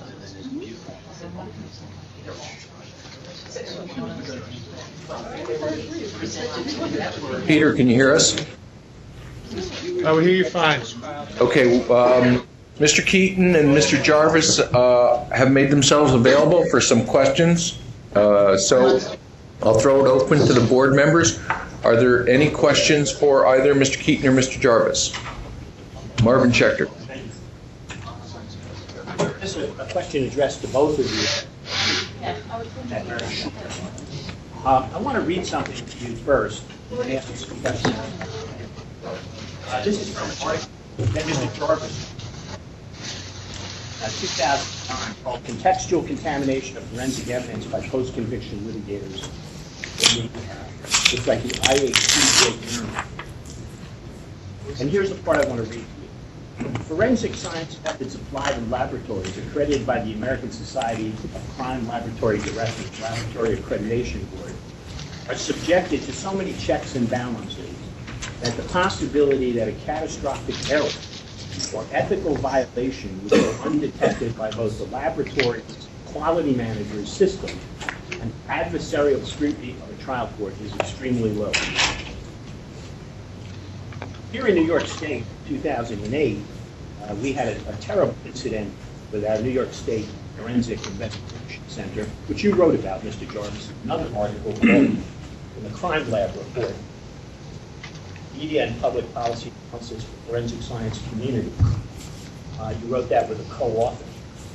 And since that incident in 2008, where Mr. Vieters, for a number of years, was able to escape ASCLD lab inspection team detection, despite repeated by ASCLD team inspection, we've had a major, perhaps the worst, laboratory scandal in the history of the country in North Carolina.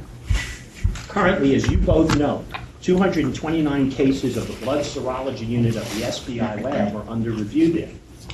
Of those 229 cases, without making Mr. Schechter, can we keep this to New York State issues, please? Yes, well, it involves New York State issues. Of those 229 cases, 7 people have been executed by the state of North Carolina. Now, my question to both of you, and Judge Hudson, by the way, in North Carolina, recently found an ASCLD lab accredited lab technician in the blood serology unit who had willfully, deceptively, and fraudulently reported her results on a blood serology test. You've made a public statement about it on February 18, 2011 on your website. The gist of it is nothing wrong happened. Everything was right according to your standards. So my question to you is this. How should this commission continue to have 1 ounce of confidence in the credibility of ASCLD lab when in North Carolina you had accredited that lab 5 times over a 20-year period, and you had accredited the New York State Forensic Investigation Center in Albany, I think 3 or 4 times before Mr. Vieters was detected? Why should we continue to use you as be the default position for this commission to your lab? That's my question.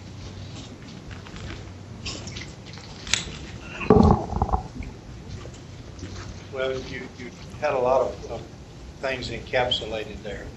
ASCLD Lab has put out a position statement on the reporting of serological testing by not only North Carolina, and in fact that statement didn't name North Carolina, but it was talking about testing in general. Testing that was reported in essentially the same way in forensic laboratories all over the United States. ASCLD Lab does stand by its position on that. And I'm going to say something that may be controversial, but just because someone says it doesn't make it true. Because it's printed in the newspaper doesn't make it true. In fact, a document that you passed around a couple of days ago quotes me in a statement that I've never made. It says that I said something to the effect that the absence of evidence is the evidence of innocence. Well, I don't know who quoted me that way, but I've never made a statement of that type. But yet, that's happened in the North Carolina laboratory. Things are being published that are not true, and they become fact. They become reality. That happens everywhere. The position statement that ASCLD Lab took, we stand by that, because to use the language that was so frequently used indications of blood based upon presumptive testing in which there was a negative confirmative test, which was not a reliable test, that frequently gave negative results when it was known blood, does not establish that there was no blood present. And if you take a statement that says indications of blood and add to it, but we couldn't confirm it, you haven't really changed the meaning of that significantly. Although we do encourage and are promoting more clarification today, because we do not want to leave any shadow of a doubt what someone means when they report a result. Just one quick follow-up question. You know, gentlemen, sure, one second. Gentlemen, I really would ask that you keep your comments to issues regarding New York State, both of Sean, you. I really don't think that's helpful here, and let me explain why. It would be the problem, I think, that's at issue is what are your standards in reviewing a lab? Now, it's a matter of some concern that after all the reinvestigation by the Attorney General, by former members of the FBI in North Carolina, and once the issue has been joined, and that is you do a presumptive test for the presence of blood, then you do a confirmatory test that does not indicate the presence of blood. And if I understand their position correctly, they're saying, well, sometimes that confirmatory test that says there's no blood there doesn't mean there really isn't any blood there. And the question is whether or not that's the kind of thing that should be disclosed to prosecutors, right? And then ultimately the defense.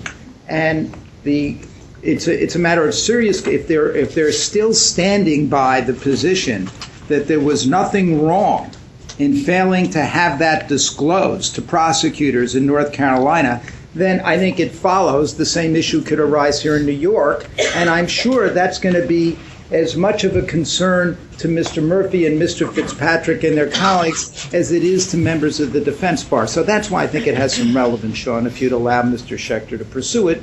He laid all this out in the memo. They may have good answers for it. I'm dying to hear it. We have so many issues in New York State that we might cover, so many points of concern. I'd like the conversation to be limited to issues that affect New York State. I think Mr. all Schechter. of my questions, pre-submission ones and these today, concern my belief that ASCLD Labs' techniques, its ability, its guidelines, and its methodology are in question in other states. And I'm worried about our dependence on them, as you well know. They're the default position for us. So that's why I'm asking you. I want to ask you a question about ethics, because you have passed, your board of directors passed on December 6, 2008, a set of ethical guidelines after a full year of review. Read that, according to your newsletter, Ken Nelson, who's a member of your board, was one of the influential and key people who passed, or helped you pass those ethical guidelines. These ethical guidelines are now up on your website. In 2009, in San Francisco, you had an incident where a lab director lied to you when you asked him about an incident involving DNA mixing, which he never reported to you, told us it wanted to change things, etc. So here's my question. That happened in 2009, after you passed your ethics guidelines in 2009. If we get a situation here in New York State where a lab director or a lab supervisor tells a technician, just destroy the records of the mix-up, put them aside, don't tell anybody, and if anybody asks, I'll deal with it, I'm not going to report it to ASCLD Lab, so nobody will know.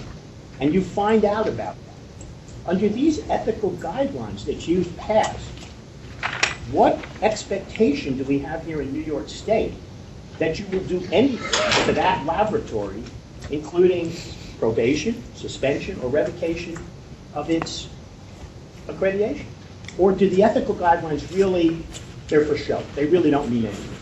Well, let me first say that the scenario you presented, the information you received is not necessarily accurate. First off, if that scenario actually occurred anywhere or in New York, then Aspide Lab would have a serious issue. Well, can I ask a follow-up? I'll defer to other commission members at this time. Are there other commission members that have questions? Yeah. Oh, Dr. Jenny. Over recent years, there have been a number of incidents in New York State that required investigation by our OIG. And on more than one occasion, technical review was found to be seriously lacking and perhaps certainly among the root causes for the adverse outcomes. The question is, Aspide Lab obviously does require technical review of casework. To what extent is guidance provided to laboratories on the design and frequency of those technical reviews? And I don't know how many auditors there are in New York State, if the auditors are regional. But the process used to ensure that the auditors are trained on best practices for whatever standard is in place. And Aspide Lab practices to ensure that auditors, in fact, are performing competently during the course of a lab inspection. So, going back to the technical review, Aspide Lab, what are the minimum requirements of a laboratory? Well, number one, anyone who conducts a technical review in any area must be trained and competent through experience in that area of work themselves. If you do not have the appropriate background to conduct a technical review, then it is not acceptable to Aspide Lab for you to do a technical review of that work. The person does not have to be a current practitioner.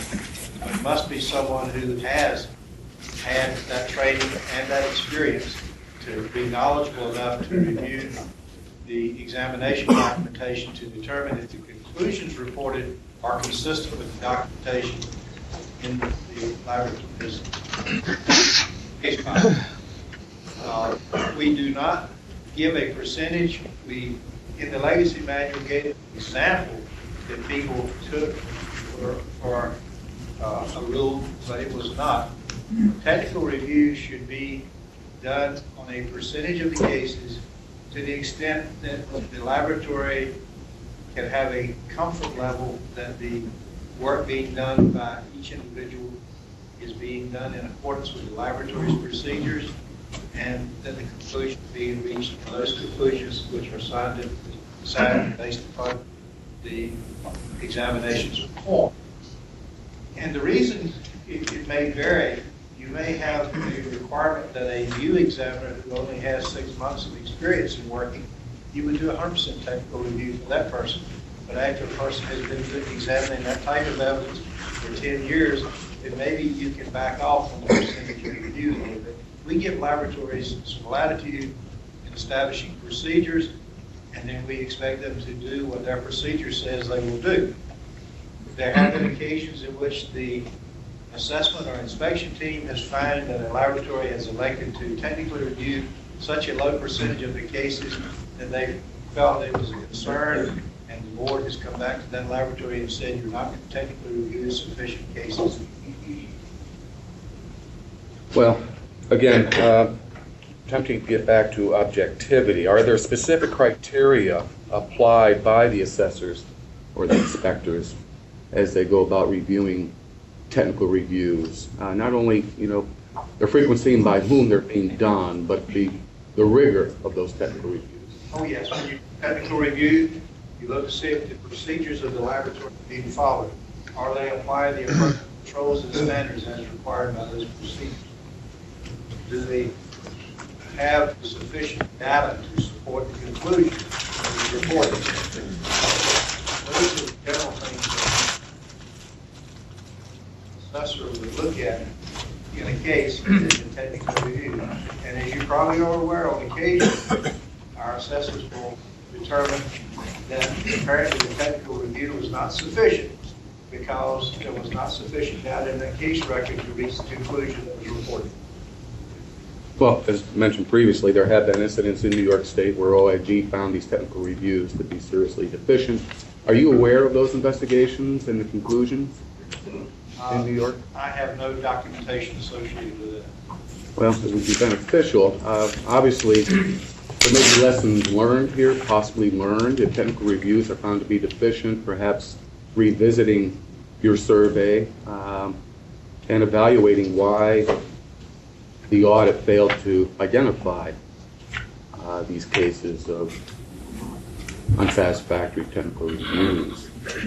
So in that regard, it's unfortunate. The loop doesn't seem to be closed. And again, clearly there are opportunities for the accrediting program to learn through external investigation what root causes are and how the survey process failed to identify. We would certainly welcome having that information.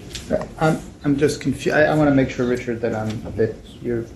The answer to Richard's question is clear to you. First of all, are you saying that no one in your organization ever read the Inspector General's report, Joe Fish's report about the Peters case? I have read that report. Okay. And have you, having read that report, did anyone in your organization ever try to conduct an inquiry as to why AskLab Lab inspectors missed the dry labbing by Veeder on prior occasions? We have considered it, and obviously you must be aware that when we do an inspection of a laboratory, we do a sampling. The question's been asked about who pulls the cases. Well, to start with, we allow the laboratory to pull 5 cases per analyst, but we always ask for additional cases, and we, after looking at the ones that have been pulled for us, we request certain types of cases that we would like to review. The volume of work that Mr. Veeder did in that area may not have been sufficient. Now, I don't remember the details of that, but it may be through looking at the documentation itself, you might not have recognized the deficiency. But you are aware that AskLab Lab is the one that raised the question. I have very specific questions on this. I just want to so the answer is yes, you read the report, and yes, consider. I don't remember a thing about it.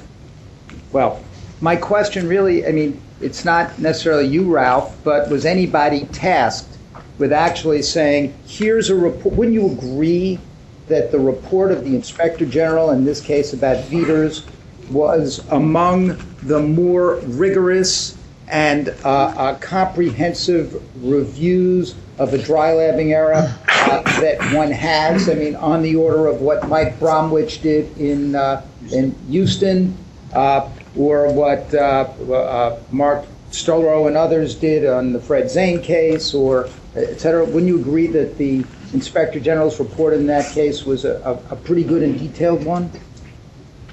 As I recall. And those are comparatively unusual, isn't that true? Yes.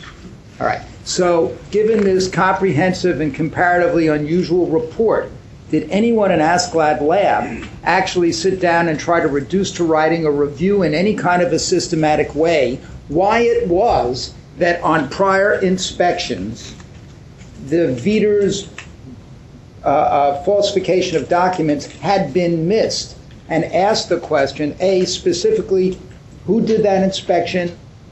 What did they do? I think you were indicating in your answer here that maybe we shouldn't have allowed the lab necessarily to be the one that provides the documents, or maybe if they provide the documents, we then follow up with new documents. Can you help us with trying to communicate why we shouldn't be concerned that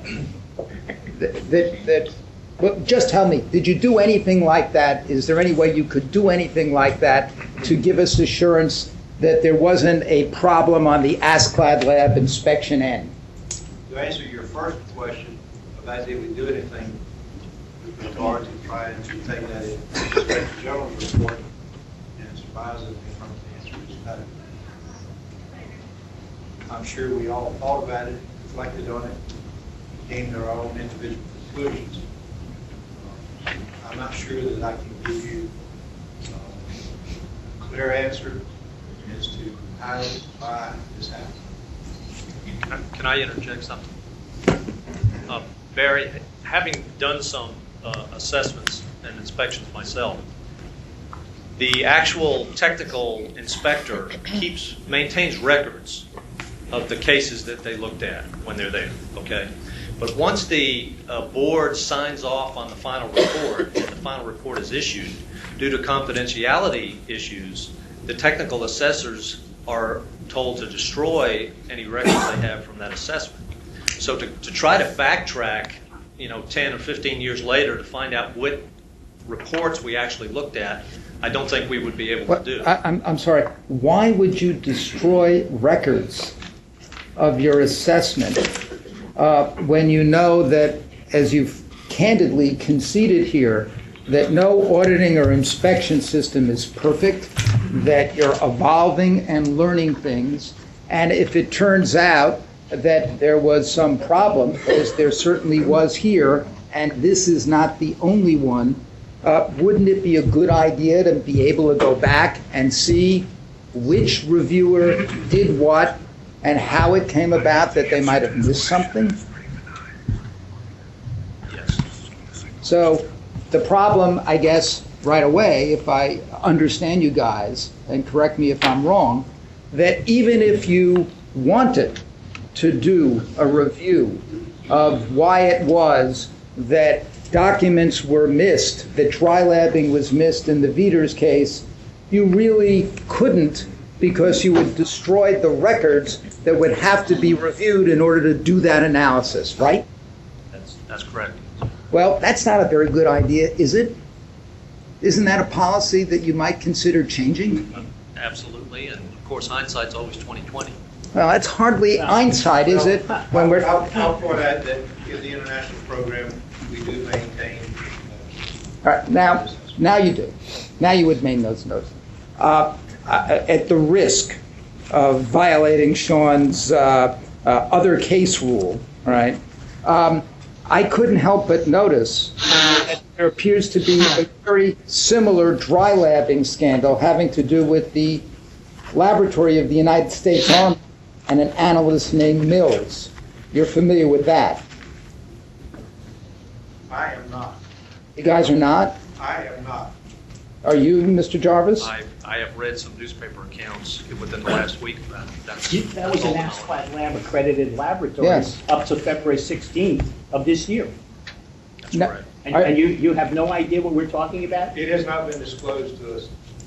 So, in other words, you're telling us now that this scandal involving the DNA analyst Mills, who was found to have been falsifying records about DNA tests in the United States military, in not just court-martialing cases, not just cases involving possible people who were court-martialed, right? But also investigations of allegations of sexual assault by enlisted people. This analyst, who has been fired and his supervisor has resigned, and this is a major scandal being reported in the papers in one of the ASCLAD laboratories. You guys have not been contacted, and you guys have not undertaken any kind of self-critical inquiry as to why that might have been missed. Is that right? Could I just point Is that what you're something out? telling us? Barry, we were asked to submit questions ahead of time in writing, and I don't remember. No, we were not limited, Bill. I asked. We were not limited just to the pre-question. I'm being limited. I just want to finish my point. Yeah. My point is that although Mills may be something very, very big on your radar screen, as it certainly sounds like it should be, I just question the fairness of these two gentlemen. I mean, Veters was in the written questions, so that's fair game to ask them about Veters. But the Mills case... Bill, I'm not... Just out of fairness here, the Mills case, this is a matter that is recently come to the attention of the public. I just They did an began reading internal about audit it. in 2005. But of mills. I'm only asking, I think the answer, I think Ralph said, you don't know anything about it, that's all. That would be the end of the inquiry. Yeah, but I mean, with your body language, you're suggesting that that's like incredulous. How could he not be aware of this? Well, he doesn't know about it. Maybe, That's what he said. Bill, maybe somebody else in his department. It's a big country. No, listen, listen, in fairness to all you guys, I mean, I just read about this. It's an absolutely major scandal, right, by everybody's admission. It's clear also in the press that our good friend Bob Shaler had done an analysis, an independent analysis for the United States government of this, which is not public. But my question is, in terms of all these scandals, I mean, it's all part of the same thing. When you have an IG's report like we had with Veters, or when there's a scandal such as this in a report by somebody we all know and respect like Bob Shaler, my question is, do the ASCLD people, A, know about it, and B, go back and do any kind of systematic evaluation of why they might have missed something?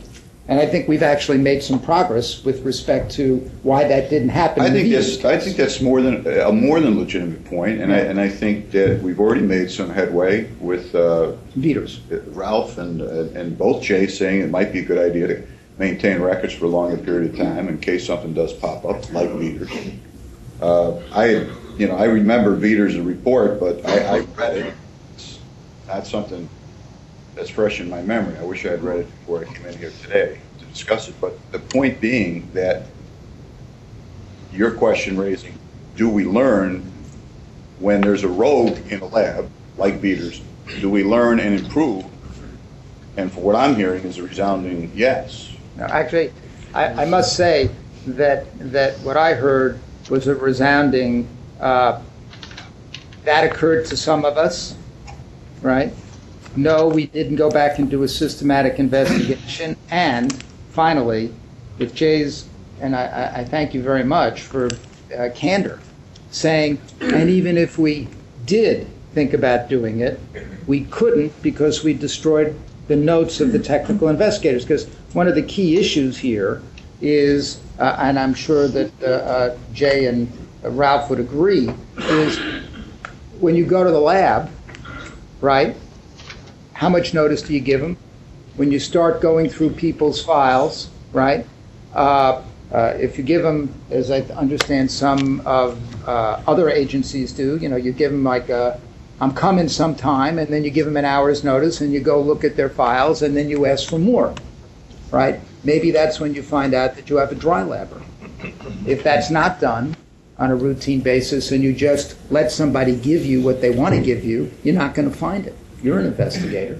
That's a serious issue. At this point, we have 9 written pages of questions to drill through with these folks. I just have one more, and I'll stop. And I think that because I asked them at the break. And they were very charitable. I mean, they promised to spend 2 hours with us. We've got about 20, 25 minutes of that time left, so let's try and... Sure. The one question, I think I asked both of you guys during the break, if it were possible for you to tell us how much money we have spent here in New York State on ASCLD accreditation. And I think, Ralph, you said, yes, that is available and you can produce that. Is that right? It would not be an easy task because we keep invoices and payments in each individual laboratory's case folder based upon the year and the assessment.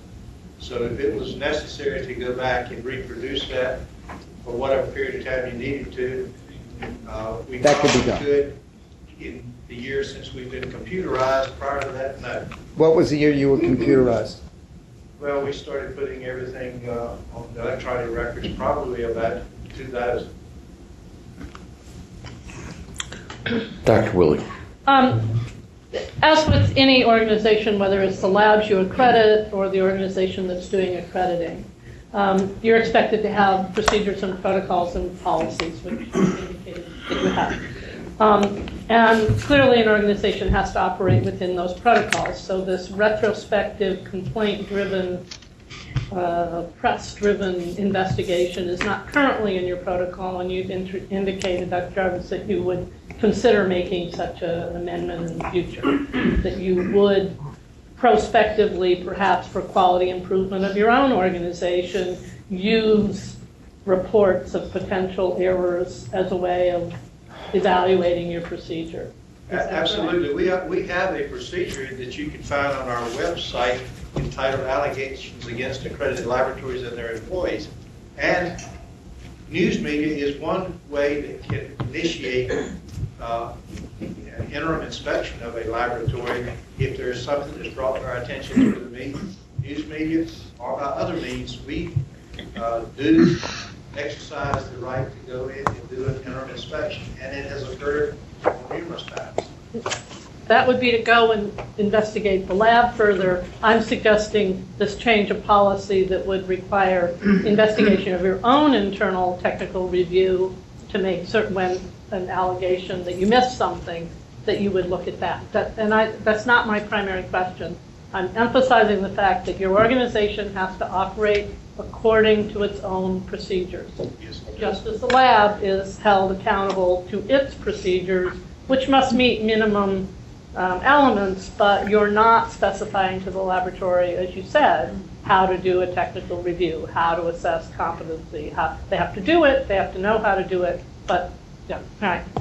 I do want to ask, for your own procedures, how do you select your surveyors, assessors, inspectors? What criteria do they have to meet? You've passed around their training document, but one of our concerns is how do you assure uniformity of the process and uniformity of the kinds of communications that are then made with labs? And clearly your surveyors, assessors, inspectors are the front line of this process. So what are their credentials and how do we know that they approach this in the professional manner you expect? Okay, the document that's being passed around now talks about the selection of assessors. In order to be an assessor, first you have to be recommended by the laboratory director. You have to go through the assessor training, and I passed that manual around earlier, the assessor training course. You have to successfully complete the assessor training course and pass the course, the exam that's given at the course. You are then what is called a qualified assessor in that you have passed the training course. But in order to become a certified assessor, then you have to complete an application to become a certified assessor. And with that application, you include documentation, your transcript of college, your training and experience record. There are a lot of documents that we ask for, so we can establish through documentation you do have the appropriate educational and training background to do the work. Following that review, then if you are accepted, you then are called on to go on an assessment, at which time you are observed, and you have to have a satisfactory report from the person who observes you conducting the assessment that you've done it according to the principles that we reviewed earlier in my presentation that are found in the ISO standards for an assessor. And if you get a good recommendation when you're observed conducting your first assessment, then you can become a certified assessor. In order to put a team together for a laboratory, we have to have an application from the lab that details what type of work is performed in that laboratory down to the subdiscipline, and we have to select assessors who have the appropriate training and experience in those areas to go in and conduct the assessment of the laboratory. We do not allow someone who does not have the appropriate background to assess any area. So if the lab does firearms, then a surveyor with experience in firearm analysis. To what extent is the perhaps the ASCLAD lab record of the lab and any PT results of that surveyor evaluated in making these selections? Good question. We certainly review the backgrounds of the individuals that are assessors to ensure that we have no issues in their proficiency testing records. I don't know if you're talking about the laboratory, but when we go into the laboratory, that is another area that we look at extensively, is all proficiency test records for each individual in that laboratory. Make sure that they have their proficiency tested according to our requirements, satisfactory complete proficiency testing. I was thinking more in terms of the history of the laboratories in which the surveyor has been employed, and whether any of that, be it negative or positive, would reflect on the continuation of that surveyor in the program. The honest answer to that is only informally. We do not have a documented procedure for doing that, but certainly we take that into consideration, and we probably need to become a little stronger in documenting that as a regimented procedure. Mr. Schechter. Why can't these inspection teams do unannounced visits? And secondly, why are the lab technicians picking out the files that they're going to show you?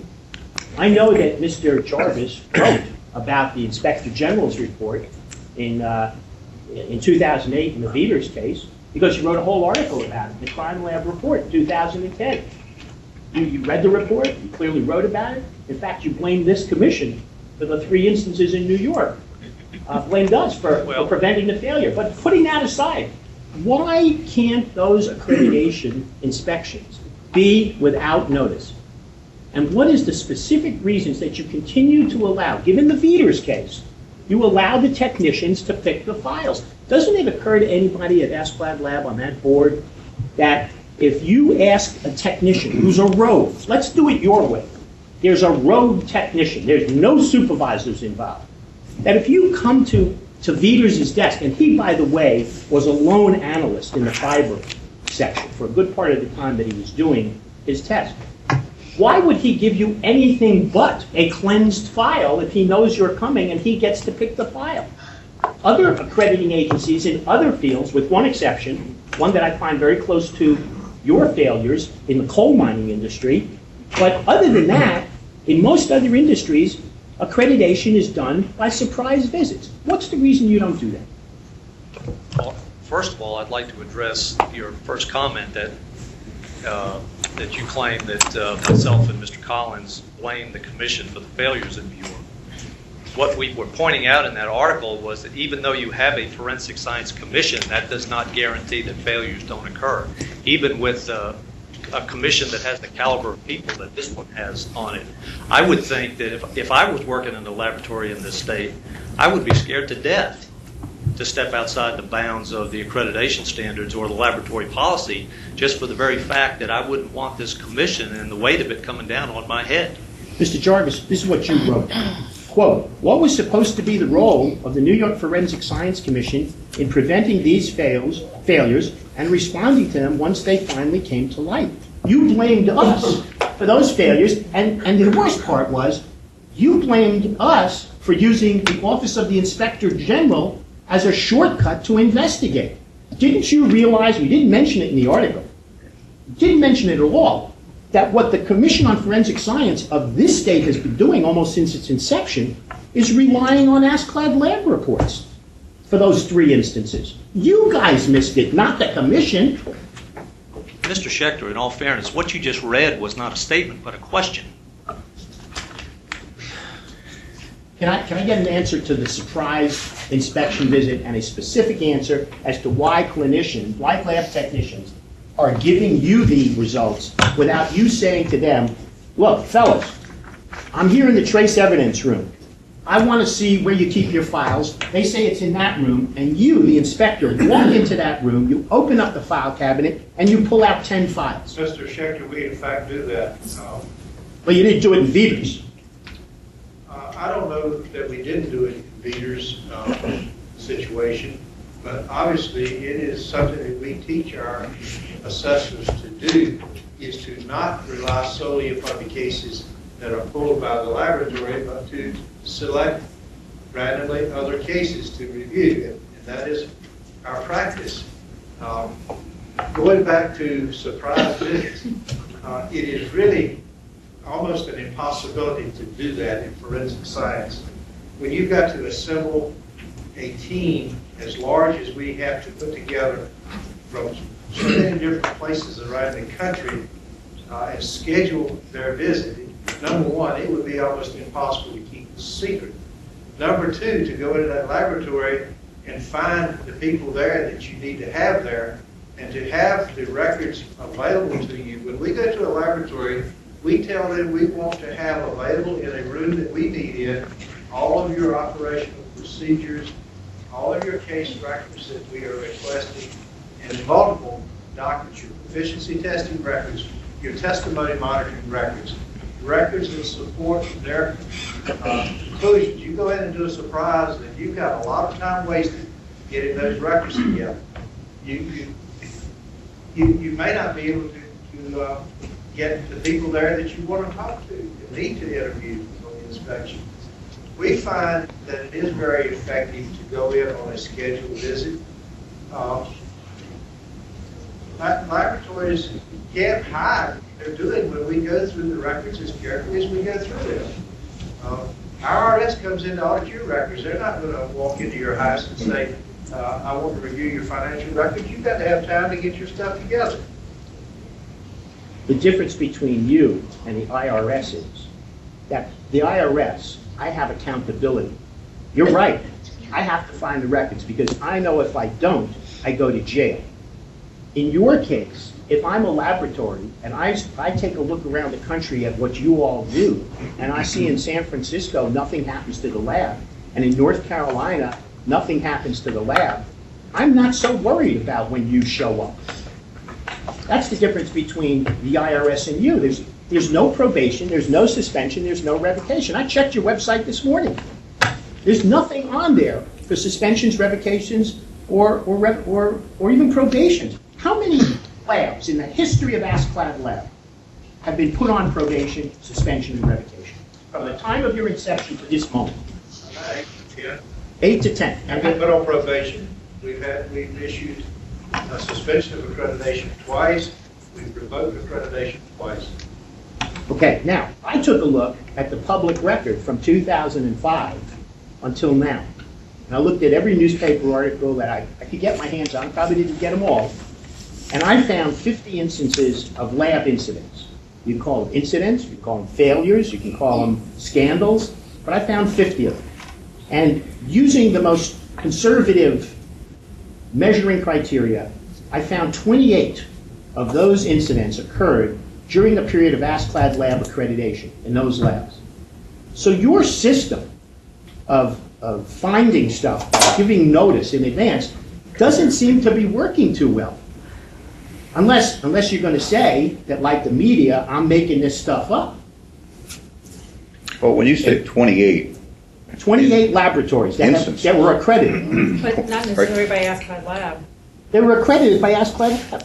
Yeah, but Marvin, when you say, you're saying that there were 28 instances? Yeah, 28. I found 28 instances where a lab accredited by them during that period of accreditation, there was an incident. It could have been DNA contamination, it could have been failure, it could have been falsification of records, it could have been dry labbing. That's what I found. But by your own definition, it could have been something completely trivial. I'm just saying. No, these were not trivial. 28, yeah, but that's what you say. We don't even know what you're talking about. Okay. How are they supposed to answer that? 28 instances out of several hundred million items that have been examined? That's a pretty good batting Let's follow that up. Do you keep records of instances where there have been failures at labs, dry labs, DNA contamination? Do you keep records of that? And have you done a study and published a study of what's causing these epidemic of failure after failure after failure? Have you done that in light of the North Carolina SBI incident? You have an entire audit. Forget about Joe Fisher's report. How about something that you've undertaken now? Has the board of directors met in North Carolina, Mr. Jarvis? You're the chairman of the board. Have you had a meeting like this where you put it on the agenda and said, number one item, we've got to get a hold on this, and we've got to do a study and find out what's going wrong. Something's not right with our system. Did anybody do that yet? The answer is no, we've not done any studies, and we've not published anything. Do we keep records? The answer is yes, we keep records on issues that we find non-compliances. We do interim inspections. We do It's what our program calls for us to do. Now, what the real world is, in some arenas, such as the news media, if someone says it, it becomes true.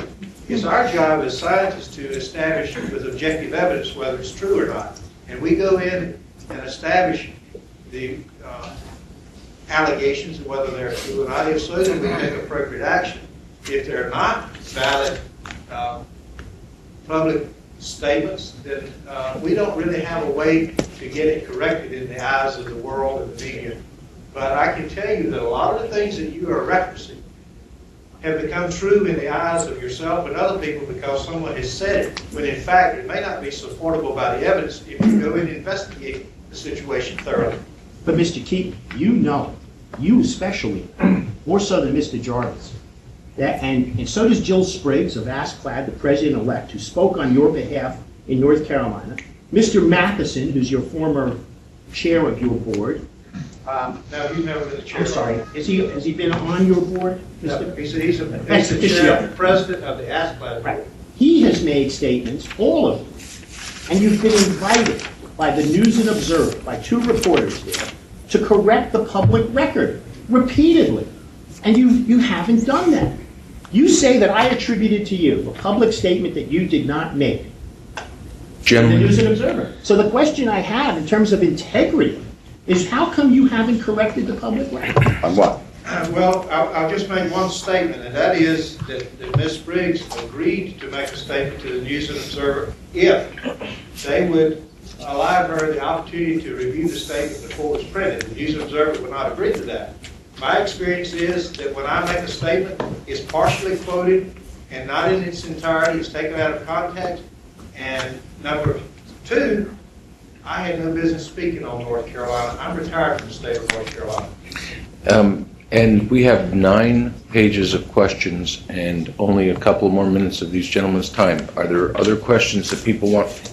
Dr. Jennings. 3 direct questions. Yes, sir. With regard to proficiency testing.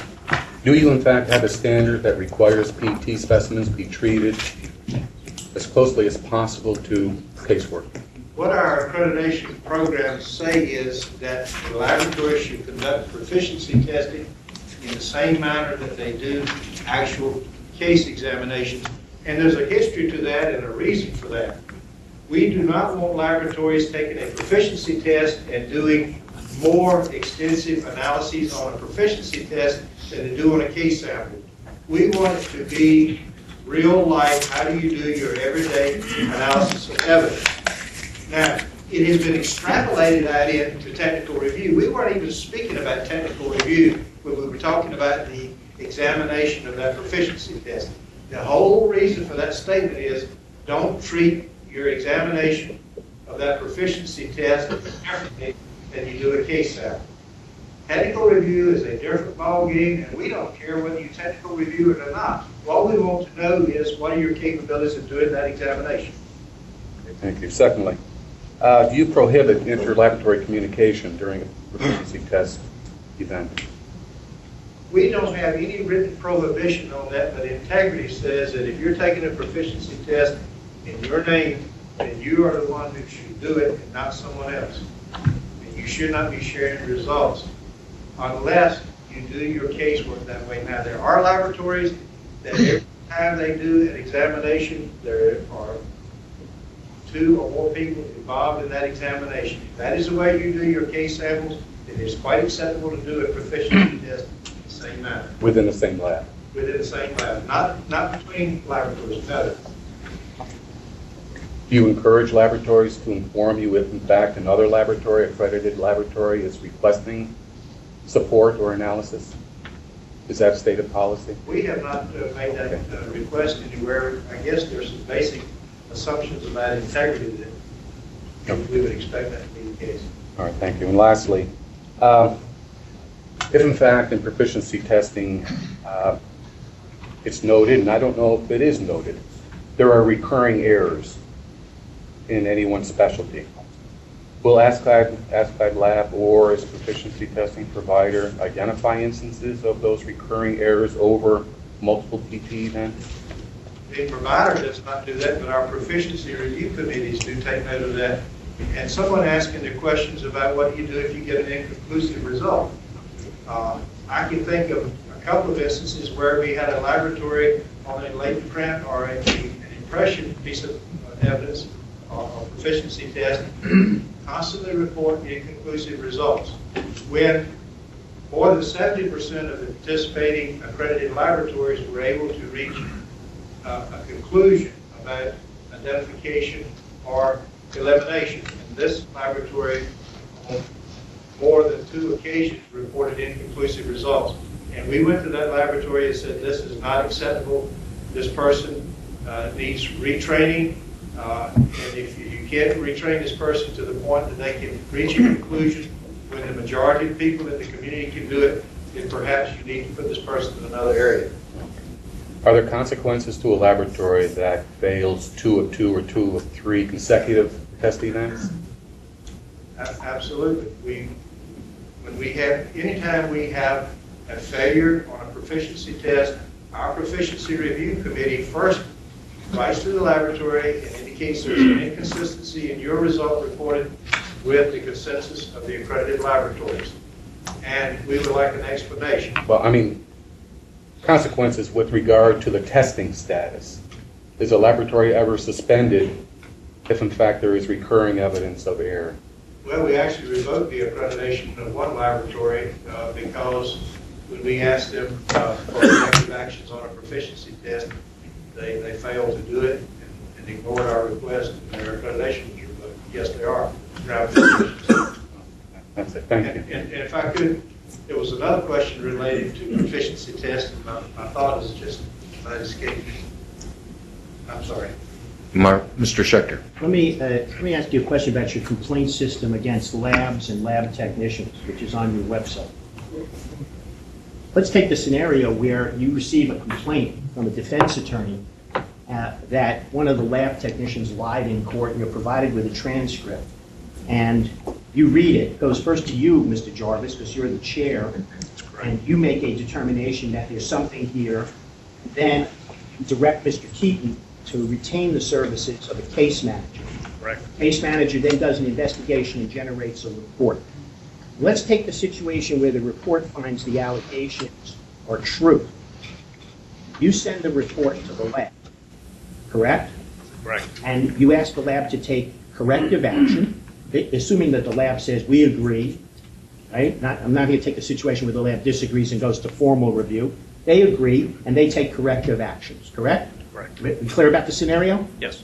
Now, when that happens, and the defense attorney made those allegations, and you sent the report to the lab, you send the report with the true results of the allegations made and found by the case manager to the defense attorney under your complaint system?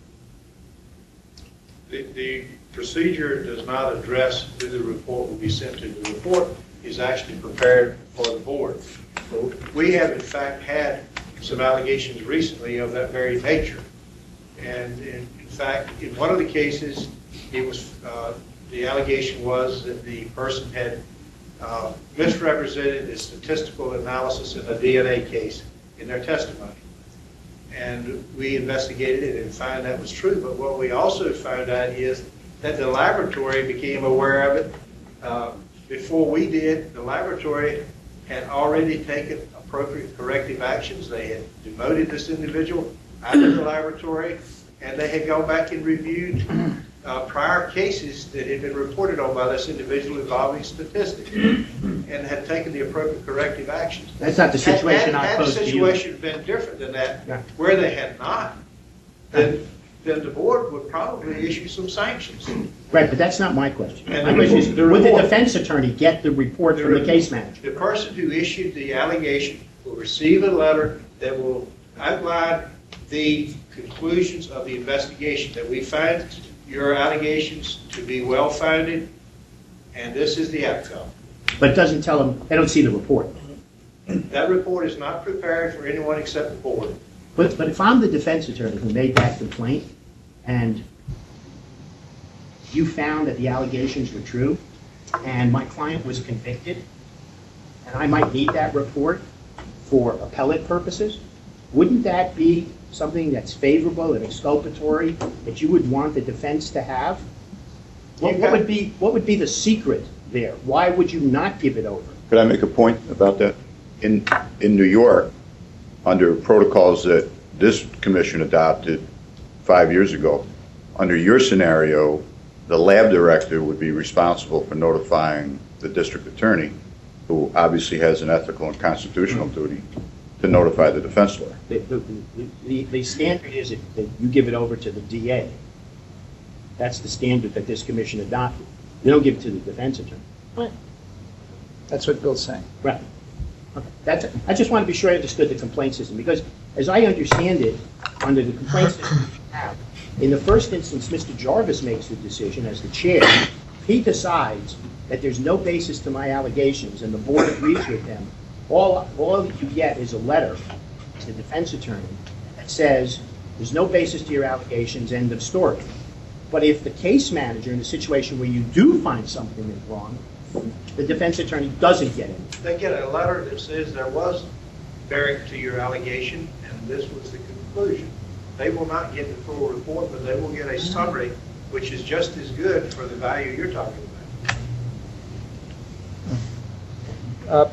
Ralph, you mentioned that, and this is in the way of suggestions about potential improvements. Obviously, there's been concern, and the concern is based on the fact that other entities that do inspections, it's our understanding, are able to do surprise inspections. And I can appreciate, as I've understood some of these situations, that some of these systems that you could notify a lab in advance as to who the potential inspectors would be to potentially make sure that there isn't some kind of a conflict, or they have a particular objection to the people that might be coming and inspecting them. But I don't understand why you said before that it would be so impossible logistically to keep the timing of the visit a surprise.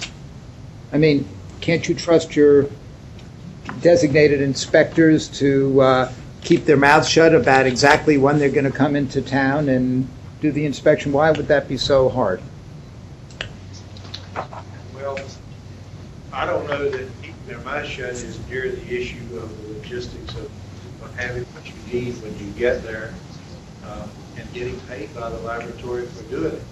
Obviously, you've got to have a contract with the laboratory. Almost everyone contracts with Ascline Lab today. But when you make a contract, the contract is, yes, we agree to be inspected, and yes, we will pay the inspectors to come and inspect us. So, you know, why can't you make arrangements saying we're going to come and inspect you within the next 6 months or a year, and after we finish our work, we'll get paid. Maybe you guys get paid up front? I mean, I'm just asking. Okay. How about if we make a commitment to you, Mr. Sheikh, that we will bring this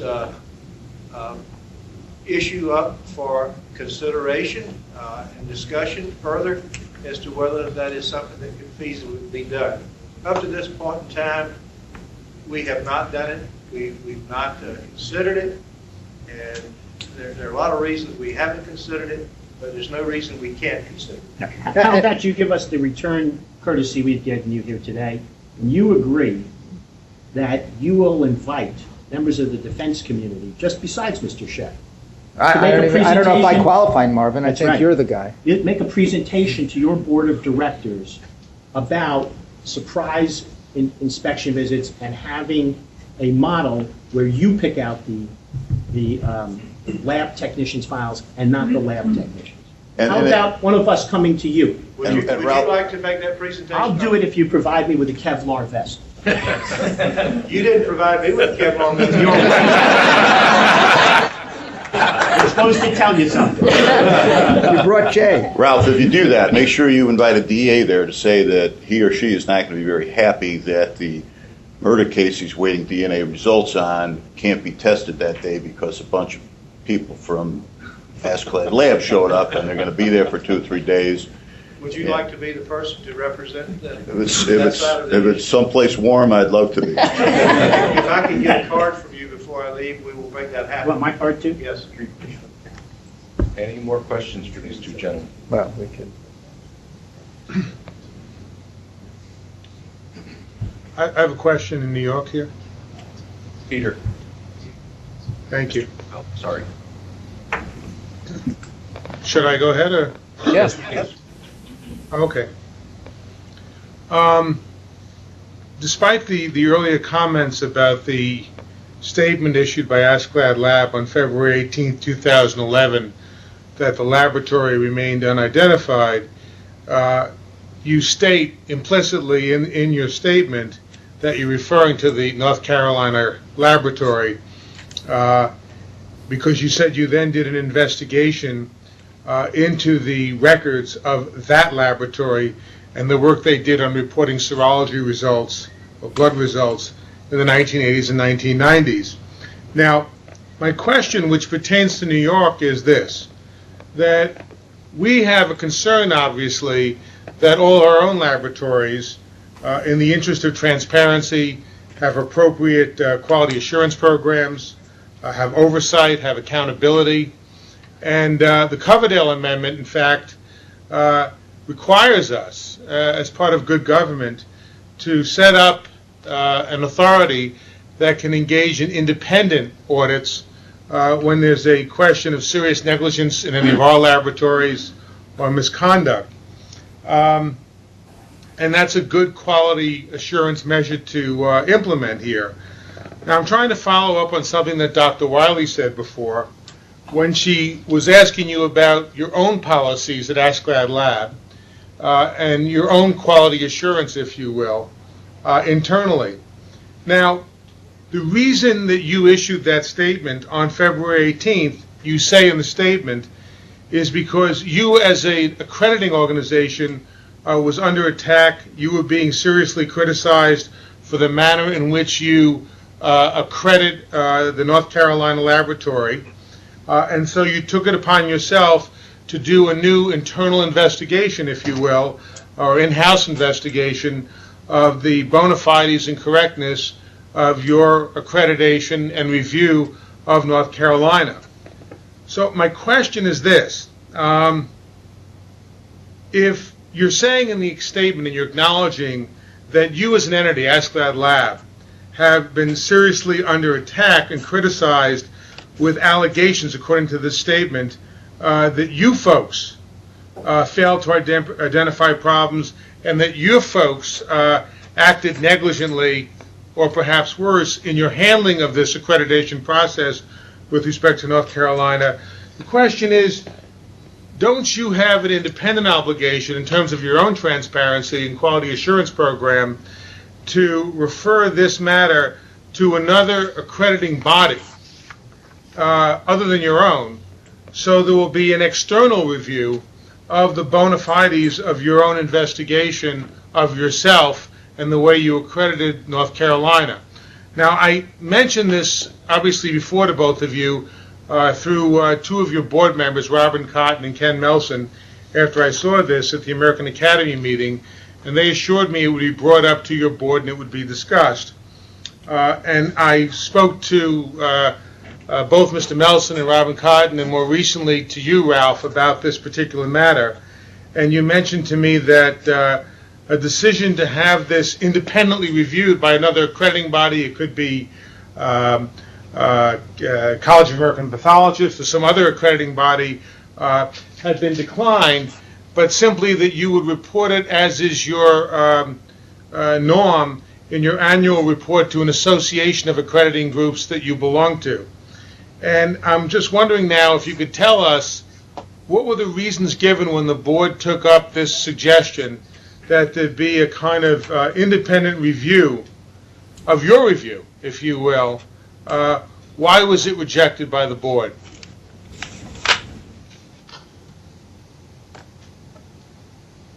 Well, Peter, the allegations about what occurred in the North Carolina laboratory back in the 80s and 90s, that laboratory was under accreditation in our legacy program at the time. and in fact still is accredited under the legacy program. The oversight that Askeladd Lab has from the IAAC right now only applies to our international program and the ISO standards.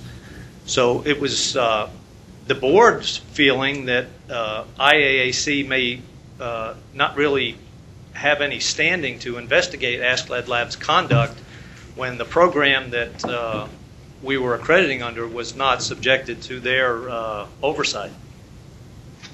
But we still go back here, and we have our Inspector General look at alleged misconduct or negligence which may have occurred 5 or 10 years ago that doesn't surface until the present. And my question is that if these problems or allegations about a failure on Askeladd Lab's part only surfaced in the last year, about the manner in which your accreditation process occurred in North Carolina. By the way, not just in the 1980s and 1990s, but if you read the Coverdale investigation conducted under the auspices of the North Carolina Attorney General, they say that the problems went on up until 2003. Why wouldn't Askeladd Lab have the similar obligation that we impose on our other laboratories here to have some outside entity look at the rigor with which you have currently evaluated yourself and your handling of North Carolina as evidenced in a report that you issued on February 18, 2011. That couldn't be more recent. And obviously to create that report on February 18, 2011, you had to do some kind of investigation of your own efforts over the past to give yourself a clean bill of health. Why wouldn't you want that kind of inquiry now made by some independent accrediting group other than yourself? Well, I'm going to go back to your preface statement and the reason for our statement.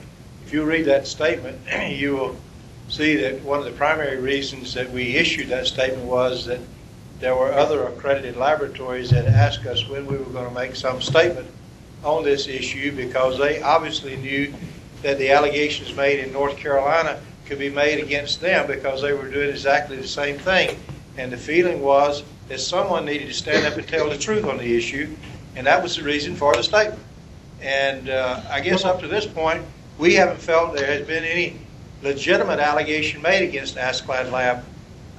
If you wish to make one, then perhaps we would look at how we would handle that. But we certainly did investigate the things that were reported in the paper very carefully and came to the conclusions that we reported in our statement. Ralph, just one last follow-up on this. I'm not a scientist, and I'm not going to suggest that I am competent to characterize the rigor of a scientific review that Askeladd Lab made.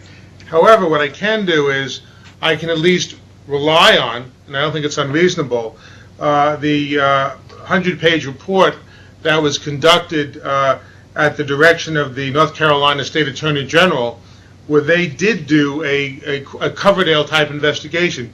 Just as New York refers to our Inspector General, North Carolina refers it to its Attorney General, and the Attorney General retained the services of 2 ex-FBI employees. And I'm not going to critique them, again, because I'm not a scientist, but they issued a report in the last year which was highly critical of Askeladd Lab. Okay, there's no question about that. So if just on the surface, if their report raises serious criticisms which go to either the negligence of Askeladd Lab or recklessness of Askeladd Lab in reviewing and reaccrediting North Carolina, isn't an allegation by the Attorney General's office contained in that Coverdale-type report adequate to trigger the kind of independent audit that I'm describing? Well, I'll only say that we probably shouldn't discuss that report a great deal more because I'm not sure that the report will not be challenged further in other ways. We probably should not make any further statement on the veracity of that report. District Attorney Fitzpatrick. I know, Sean, that you want to limit us to New York, and we've tried our best to do that, but North Carolina keeps raising its head, and what I'm concerned about is that there may be a number of members of the Commission that don't know the rudimentary facts about the North Carolina case that we're talking about and what Commissioner Schechter referred to as the worst lab scandal in history, which I don't agree with. I mean, I can think of 4 or 5 off the top of my head that are actual scandals. I think that most people that would have sat in this room and not have any familiarity with the Taylor case would assume, justifiably so based on what we've heard, that Mr. Taylor was convicted because of faulty forensic science, i.e., somebody did something in a lab that was shaky and sneaky and the guy got convicted. Now, I preface my remarks by saying that it's my belief that Mr. Taylor was innocent and was wrongfully convicted. But what you need to know is that the forensic evidence against him consisted of, and those of you more familiar with the case, correct me if I'm wrong, or if you think I'm wrong, I've done some research on the case, was a very, very small drop of blood on the upper wheel well of the driver's side of his vehicle, which was found with him in it, passed out somewhat in proximity to a woman who had been stabbed dozens of times. Now, what was inconceivable, and what would have been inconceivable to me as the prosecutor, was that Mr. Taylor had not a drop of blood on him. This small drop of blood was tested in the lab by a gentleman by the name of Deaver, who has since been fired and is apparently going to find some legal difficulties. And the presumptive indication was that it was blood. Now, I'm told by most forensic scientists that I've spoken to about this that means it probably was blood. It might have been deer blood, it might have been his dog, it might have been the victim's. The subsequent confirmatory test indicated that it was not blood, or that the presence of blood was not indicated. The report did not include that last confirmatory test, which at the time the report was done was consistent with ASCLD lab guidelines and guidelines of just about every other organization in America. What these gentlemen have been trying to say and why they issued their report, and I don't mean to speak for you, but is that is no longer the case. That if this report were done today, the confirmatory test indicating a negative result would have been included in the report. Now, the reason that Mr. Taylor was convicted, which no one seems to want to talk about, was because he had a lousy lawyer who never made any inquiry whatsoever about that drop of blood, and in fact conceded by bringing it out through the hearsay testimony of a detective that it was blood, and told the jury that it was the victim's blood. And that Mr. Taylor further was convicted because of a lying jailhouse snitch and because of a mistaken eyewitness identification. So to put this in the category of faulty forensic science and to have all these questions predicated on that about this epidemic of faulty forensic science, if I were in a court of law, I would say objection to the form of the question. And I think the objection would have been sustained. Yep. And I want the commission members to know the facts of that case and why these two gentlemen have been forced to issue this report. And now go ahead, take your shots at me. I would thank you for that accurate representation of the situation. I would just like to clarify one thing that you indicated. You indicated that confirmatory test showed that it wasn't blood, when in fact it is the position of most forensic scientists that confirmatory test failed to confirm that it was blood. It did not prove anything. Mr. Shepard. But first, Bill, you got some part of your facts wrong. You can check the case again. Mr. Taylor was not found in the truck near the woman who was killed.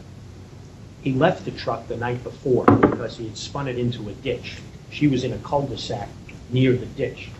He left. But he was found in the. I mean, there was no question that if he was the murderer, he did not change clothes. No. He left the scene late at night. He went home, and he came back the next day with his wife to try and get his truck out of the ditch.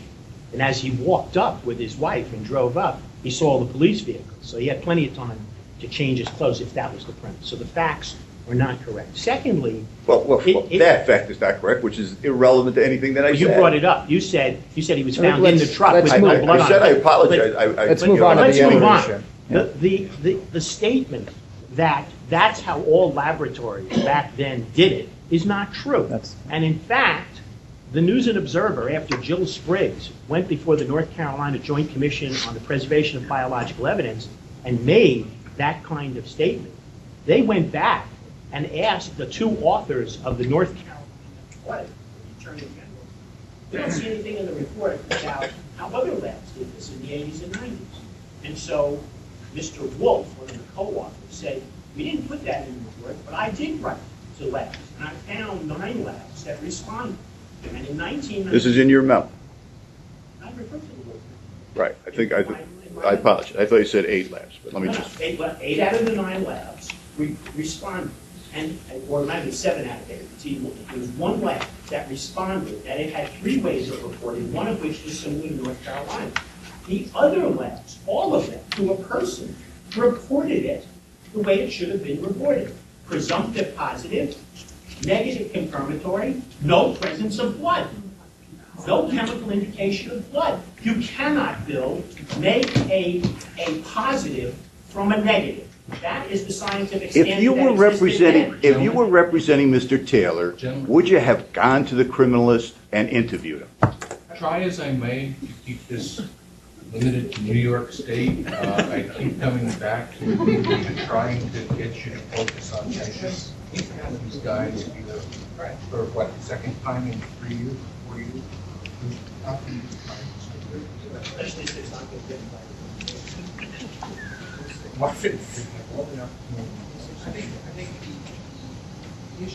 Something happened to the sound? Yes. Peter, tell him we can't hear.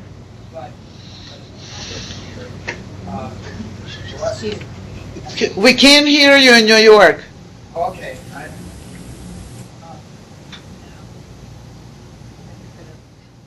Is the green light on it, Barry? On the front? Some of these batteries are dying. Green light's on. I think that the issue for the commission has to do with what should be in a report, okay? Because I'll say, yeah, it's terrible that the defense lawyers don't go and do the job or talk to the lab people, but I think that what's emerged from this whole controversy around North Carolina, has to do with what should be in the report, and I think that what's of concern to some of us here is that when you have this initial report that's presumptive for the presence of blood, then there's this confirmatory report, which I'll concede everybody says, well, we do this confirmatory Takayama test, and that the fact that it says that it doesn't confirm the presence of blood, you can get false negatives from that, so you can't rely on it, but you're still using it. And as Marvin points out, quite a number of labs would have reported back both. And it would seem to me that the key issue is for prosecutors and for the defense, this kind of, if you're doing it right, it should all be provided. Right? Which I totally agree with you, Barry, and so are Ralph and Jay. I'm somewhat concerned. You're saying that they're not. They are not. They are not. No, because the February 18, that's my problem. 2011 statement means, and this is what I'm trying to get at with my questions about their complaint system. Under that system today, the allegation would have been made by me that this was false. This was not proper. Mr. Jarvis would have gotten that as the chair, and then he would have had to make a determination whether or not my allegations were true. We now know what Mr. Jarvis would have determined. He would have said, Mr. Schechter, your allegations are not valid. They're not true because of his beliefs that they've now expressed as to how the positive and negative should be handled. And as a result, under the current complaint system, what would happen today, right now, is if I made that complaint to Mr. Jarvis and he said, Mr. Schechter, your allegations are untrue, and he goes to his board and his board says, you're right, all that Schechter gets is a letter in the mail saying, your allegations have been found to be meritless. That's what I was getting at. And so they can say they agree, but they don't. From their statement that you referred to earlier, Askeladd Lab issued a new standard in 2005 which reads, written reports must be generated for all analytical work performed. And then it continues. That to me indicates that the Takayama test results that were done back in the 80s and 90s would have been in a report. And it does not change my essential premise, which is that Mr. Taylor was not convicted as a result of faulty forensic science. Here's the problem I have. I quite agree, Bill, that, under this new guideline, if you do the test, you should disclose it. They're not saying that. My concern is that even going back and looking at this, in terms of what laboratory technicians ought to know, what labs ought to know about exculpatory evidence, right, is that lots of other labs were reporting it in the way that you and I would feel comfortable. And it's disturbing to me that they're not saying, oh, gee, looking back on this, right, from the point of view of we did a test, it didn't confirm, may have some false negatives, we don't really trust it or whatever, but that's the kind of thing that you as a prosecutor want to know about, because it's a small amount of blood in the case, and you want to know it because you don't want to, regardless of how bad the defense lawyer is, you don't want to go down the wrong alley on a case. And that's the concern. Now, reasonable people perhaps can differ about that. I have some strong concerns about it. I'd like to go back to Peter's point before, because certainly the question has been raised here. It's a serious issue for you guys at AskLab Lab. I want to be the first to say that I fully appreciate that this, just getting labs accredited in the United States is a work in progress. Just having you guys come and look at our labs, notwithstanding the fact that, we've had problems and followed up, it's all new. The truth of the matter is that there are other entities now that do serious laboratory accreditation in other related areas that are moving into this field. Competition is good. AskLab Lab used to be the only game in town. That's why we picked them in the commission, because we really had no other choice, right? Now, there are choices, and, these issues all have to be reviewed. And I don't want to be unfair to you guys, and Bill pointed it out, and when he points it out, I always take it seriously, that you apparently are not conversant with this recent Army situation.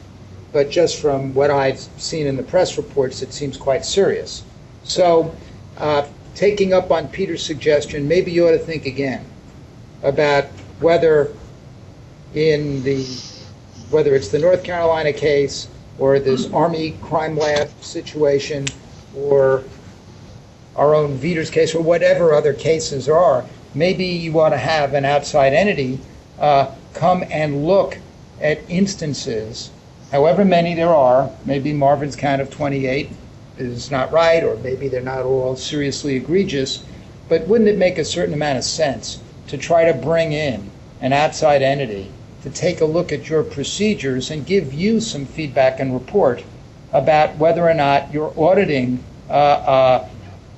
was good enough in these situations, or maybe, or maybe it is, as you seem to be saying, no institution is perfect, no laboratory is perfect, and no auditing system is perfect, so mistakes are going to be made, and that's just inevitable, and we have to accept that. Or maybe there were certain deficiencies in the auditing system. Maybe an external review can help.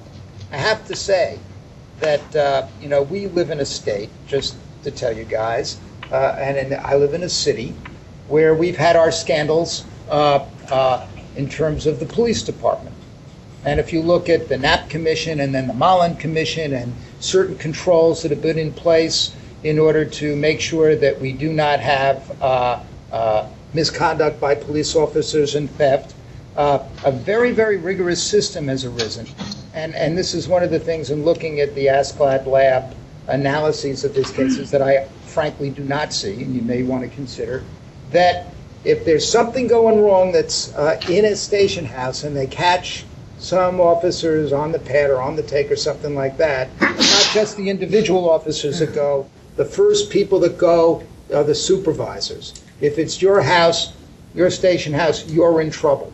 And what I don't see enough of in these reports, frankly, or these analyses, is adequate focus on when something went wrong like this, why didn't the supervisors catch it? And that, I think, and equally, as Peter suggested, you might be well advised, given the way these scandals are coming about, to have some outside entity come in, look at your system. You were the first kids on the block as far as forensics were concerned, and really ask the question, why was this happening? Is it system error? Is it individual error? Could these things have been caught? I mean, it would give, I think, us, and when you come up with how much we've paid you, I've got to believe New York State, because we were the first to acquire this, has paid Askeladd Lab more money than any other state in the United States for your work. It's only natural we want our money's worth. Any questions on New York State? Just, I don't think that's unreasonable at all. Anytime something happens wrong in my office, there's an internal review. Any office where there's a wrongful conviction, if they don't review what led to their wrongful conviction, they're not good managers. That includes the supervisors. Absolutely, especially. That's really what we're asking you Thank guys. you for your input on that. We'll certainly.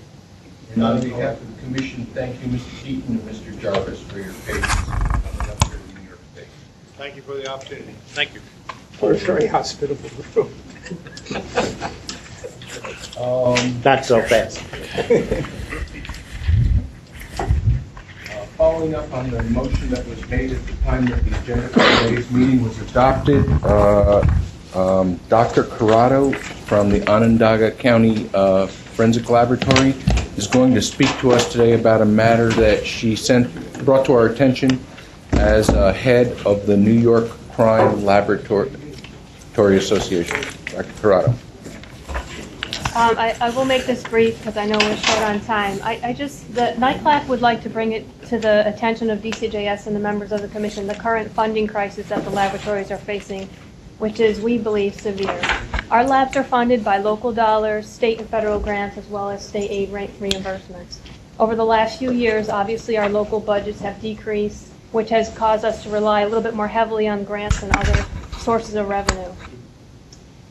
As you know, the budget situation everywhere is tough, but in this current year, we're being told that our state grants are going to be cut by at least 10%, that our federal grants will be cut by at least 13%. That's mostly the DNA federal grants.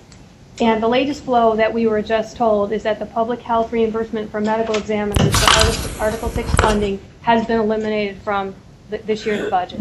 That's a 36% decrease in funding for medical examiners' offices, the tox labs, and it doesn't just affect the tox labs because many of the labs are under the same umbrella. So if, for instance, the medical examiner's offices lose 36% of their funding, the lab that loss of funding will be spread out throughout the labs. A good example would be the New York City Medical Examiner's Office DNA lab. So if the medical examiner's office loses 36% of their funding, then that's going to be spread across all of the disciplines, not just the medical examiner disciplines. The lab directors, we've had a lot of information, data flowing back and forth. There are many labs that will not be able to sustain this loss in funding. And many labs will have to reduce staff. In addition, a lot of our supply funding comes this way, so we will have a reduction in capacity. Less cases will be worked, and or we will not be able to do as much with those cases. So we think this is pretty severe, and we are asking that the Commission and DCJS looks into this, looks for ways to perhaps restore the Article 6 funding, looks for possibly other funding streams, other grants that we can have. I really think the situation is getting to the point where we need your help, and we're asking for your help. And it's all summarized in the letter that was handed out to you. Any questions for Dr. Corrado? Maybe there is more. How the superintendent and the commission go back to their boss and tell them his budget Maybe you guys could abstain and we could say that the commission would support the position outlined in the letter before us. I know that this has gotten very high attention, and it's just something that is caught up in a very large macro level budget agenda, but it's got the highest level of attention. I think it probably should be stated that we go into executive session a lot, right? And we do that for very good and sensible reasons. And there are matters discussed there that of concern. having to do with the ability of laboratories, to function as they want to and appropriately. And in light of some of those, I mean, it's just, I'm not sitting here with people's budgets, right? And I can make these calls, and I know they're hard, but, when you take what we say in the public business of this commission, and then you add to it what we say in executive session, as far as medical examiners' offices is concerned and other supporting laboratories, it's distressing that there are a lot of cuts. And I don't want to. I think it's worth saying that we don't want to make it appear as though tomorrow, when somebody goes into court, that the next witness that testifies is not going to be testifying based on appropriate science and adequate review, but at the same time, we would be less than candid with our governor and our legislature if we didn't tell them as a commission, based on what we say in public here and what we see in executive session, this is not a good development. Next item on the agenda is laboratory updates and accreditation items. The first up, and I'm going to turn it over to Mr. Levine again. The first item up is the Nassau County Medical Examiners. You were holding NYPD over for the break. There were some questions on milligram versus grams on one of our corrective actions. Nobody had questions. That's been dealt with? Yes. I don't think there are any questions. Great. We take your word for it. Nassau County Medical Examiner's Office, Department of Forensic Genetics. Yes, this is this laboratory moved from Legacy to International with this inspection. And in reverse order from where you, in your binders, is the final assessment report from October, which should say 2010, 11. And scope of accreditation, as well as letter of ask from ASPAD Lab dated October 14, 2010, granting accreditation. Through October 11, 2015, and also you have a binding recommendation letter that the New York State DNA Subcommittee has reviewed and recommended New York State accreditation. We do have Lab Director Pat Buffalino present for any questions, if there are any questions regarding the inspection or accreditation. Dr. Buffalino.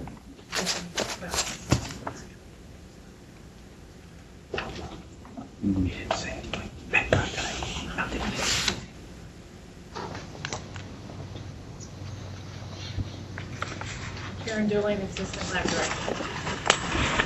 Any questions regarding the Nassau County DNA Lab?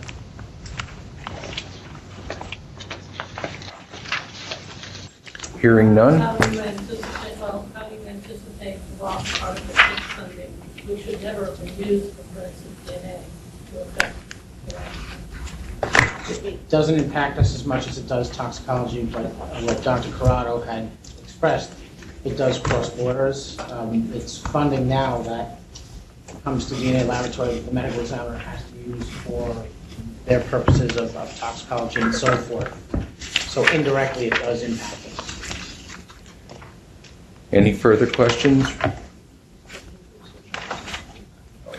understand you're going to be the director of the new lab, combined lab. That's correct. Well, wish you the best of luck.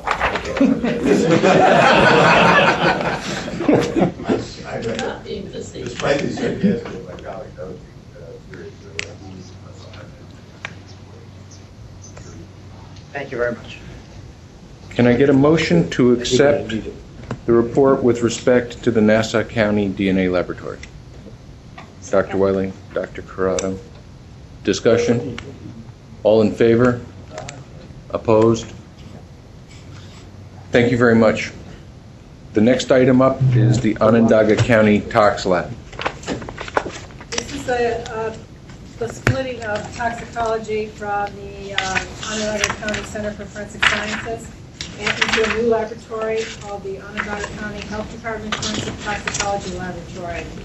Dr. Mark Lichtenwaller is the lab director for this new laboratory, and they have received ABFT accreditation for their laboratory. So you have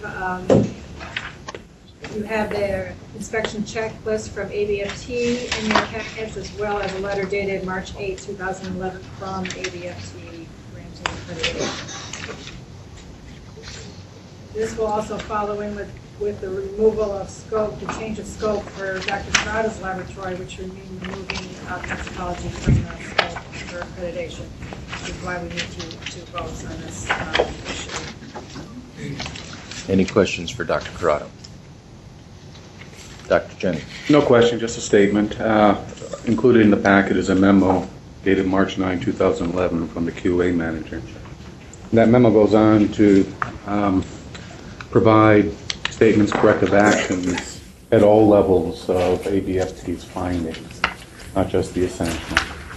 It's much appreciated that, in fact, the laboratory did respond to each and every finding with its plan of corrective action, or a challenge in some instances, which is okay, and I found defensible. So, thank you. Any other questions for the doctor? Hearing none, I'll take a motion to accept the report.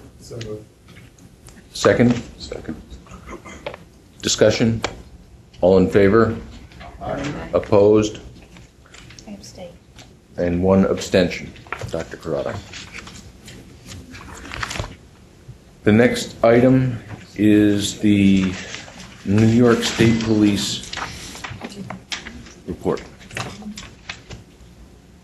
This is a surveillance inspection from the New York State Police. They had their surveillance report December 14, 2010, and a letter from ASCI Lab dated January 15th granting continuation of accreditation for the laboratory. I don't think there should be any questions regarding this. I don't think there were some comments, and there were probably no other issues involved in this surveillance inspection. This doesn't require a vote because it's a surveillance inspection. It's just here for your informational purposes. Any questions? Any questions for Inspector Ziaski from State Police Laboratory? Okay, thanks very much. At this point, the Commission is going to go into executive session. There are a number of items on the agenda for the executive session. Some of them affect people in this room. We'd ask if you have been informed that you have an executive session item on the agenda, please remain in the hallway. We might ask you to join us. And then, of course, at the end of executive session, we will go back on the record. No point. Can I get a motion to go into executive session? Motion. Seconded. Mr. Schechter, seconded by Mr. Schecht. All in favor? Aye. Opposed?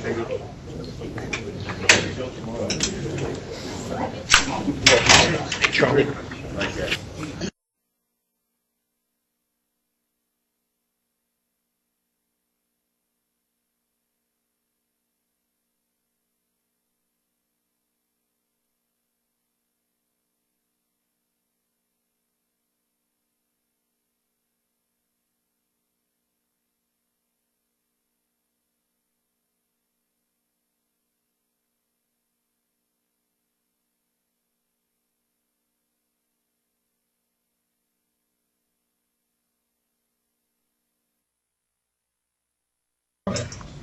Yes, Peter. Crazy. What's Yes, going Peter? on? What's going on? We were going back into executive session. We're coming back out of executive session. Oh. Okay. So we're now back on the public record again, and no action was taken in executive session. Do I have any motions from the floor? No, I think that you wanted a, Marvin. My motion is that A unique situation has arisen, never before in the history of the Commission, with respect to the Nassau County situation. We defer to the investigation by the Inspector General, but in no way should this be interpreted, nor does it set in the Commission's proceedings a precedent whereby we divest ourselves of jurisdiction in these situations.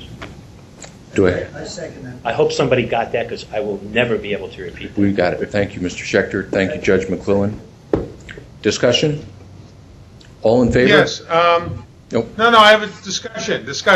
Yes. Thank you.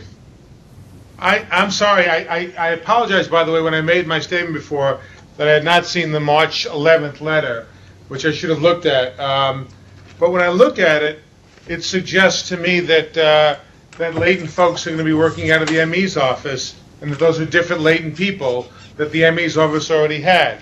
I am still extremely concerned that the county attorney for Nassau wrote a letter to us trying to eliminate their appearance today by suggesting that the current forensics in the laboratory were all being handled by outsourcing, and we now know that's in fact not true. That the latent unit that had been part of that laboratory is playing a kind of musical chairs and is being moved over to the Nassau County Police Department or some other place. And I don't believe that I believe that we still should investigate that limited part of this. I agree that it's appropriate to defer the investigation at this point more broadly to the Inspector General, but I would not defer the transfer of personnel in a laboratory that was shut down when it looks like the only reason they're being transferred to some other place is to try and prevent this body from doing its job. And I don't want to delay that. I don't want to have that put off indefinitely. And I would ask us to require that certain people from Nassau County appear before us. They could do it by a telephone conference. I don't want to wait till the next meeting in 3 months either. It could be a telephone conference call to explain, why and how they did what they did, and why they felt that was consistent with the representation they made to us in the March 24th letter that they were outsourcing all current forensic sciences.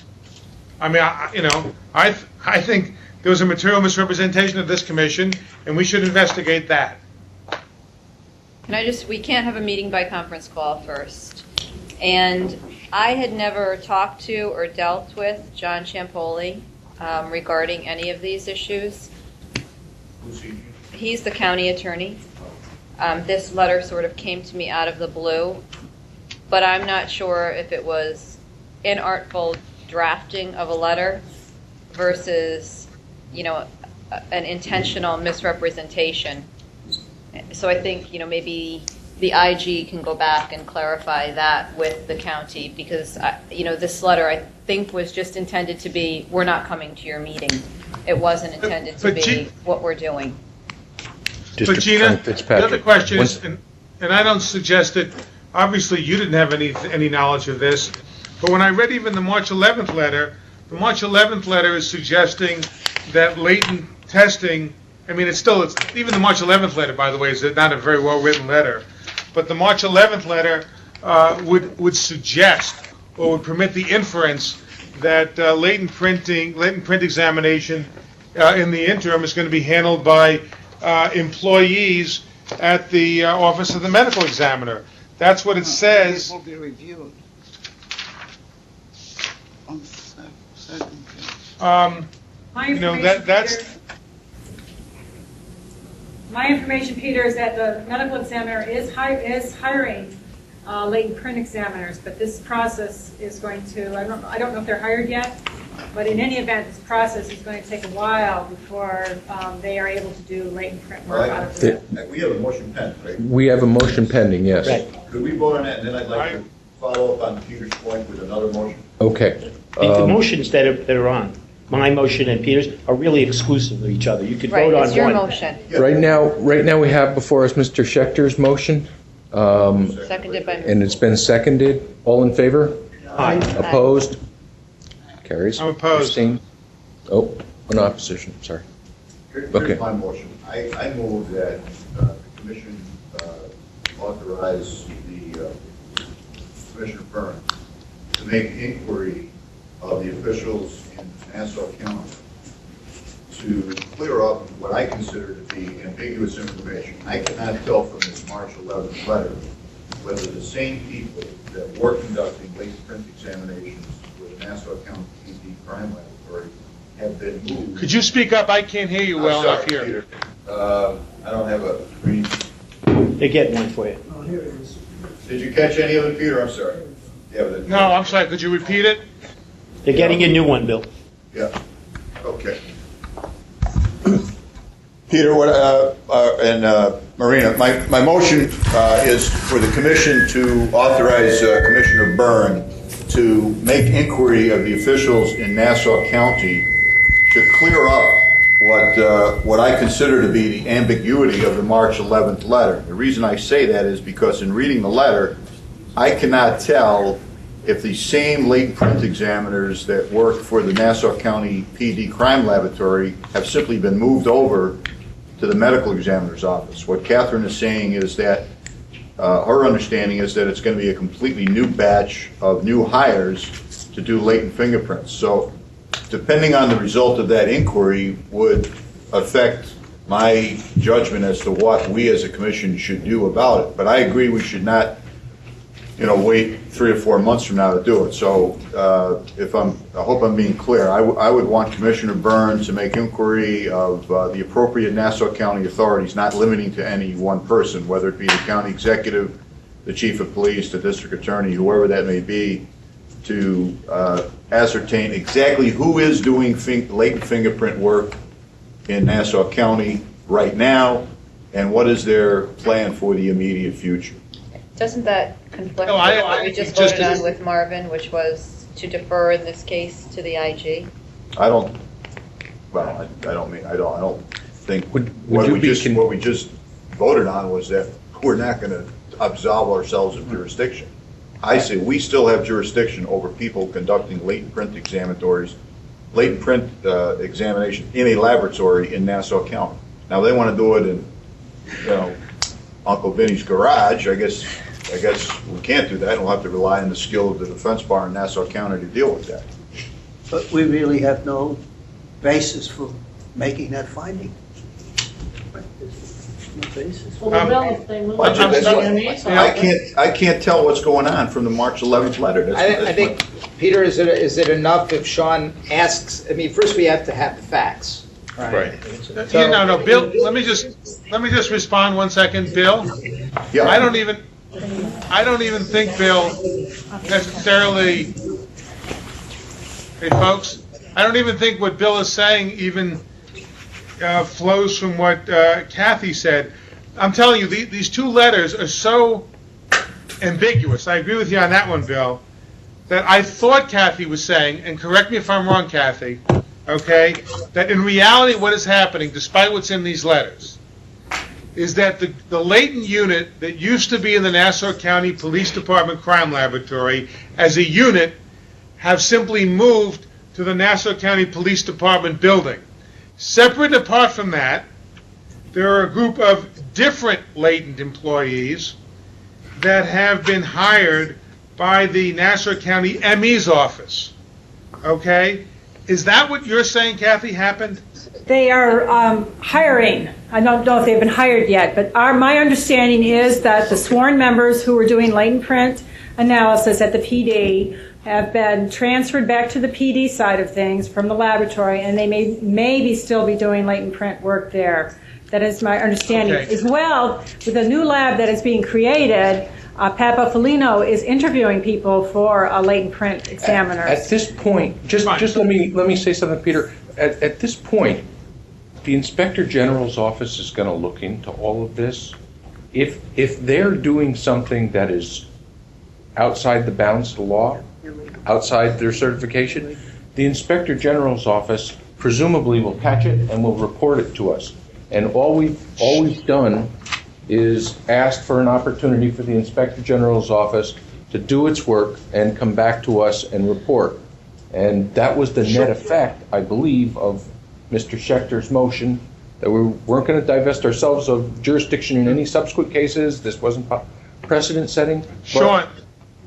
That we were going to let the Inspector General. Sean. Yes.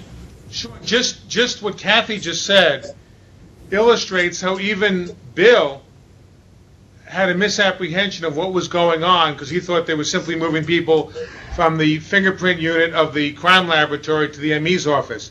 I don't have a concern with the ME's office hiring people and doing their, training, whatever, because they will come before us for accreditation. Right. My concern is different. My concern is that you shut down a laboratory and you're told that everything's going to be outsourced. And by the way, the March 11th letter does not make it clear, as evidenced by even Bill's misapprehension, does not make it clear that the half a dozen people, whoever number they were, who were in the crime lab, the Nassau County Police Department Crime Laboratory Latent unit, were going to be physically moved to simply another building under the jurisdiction of the same entity, to wit, the Nassau County Police Department, as a way to avoid our jurisdiction. That is very troubling.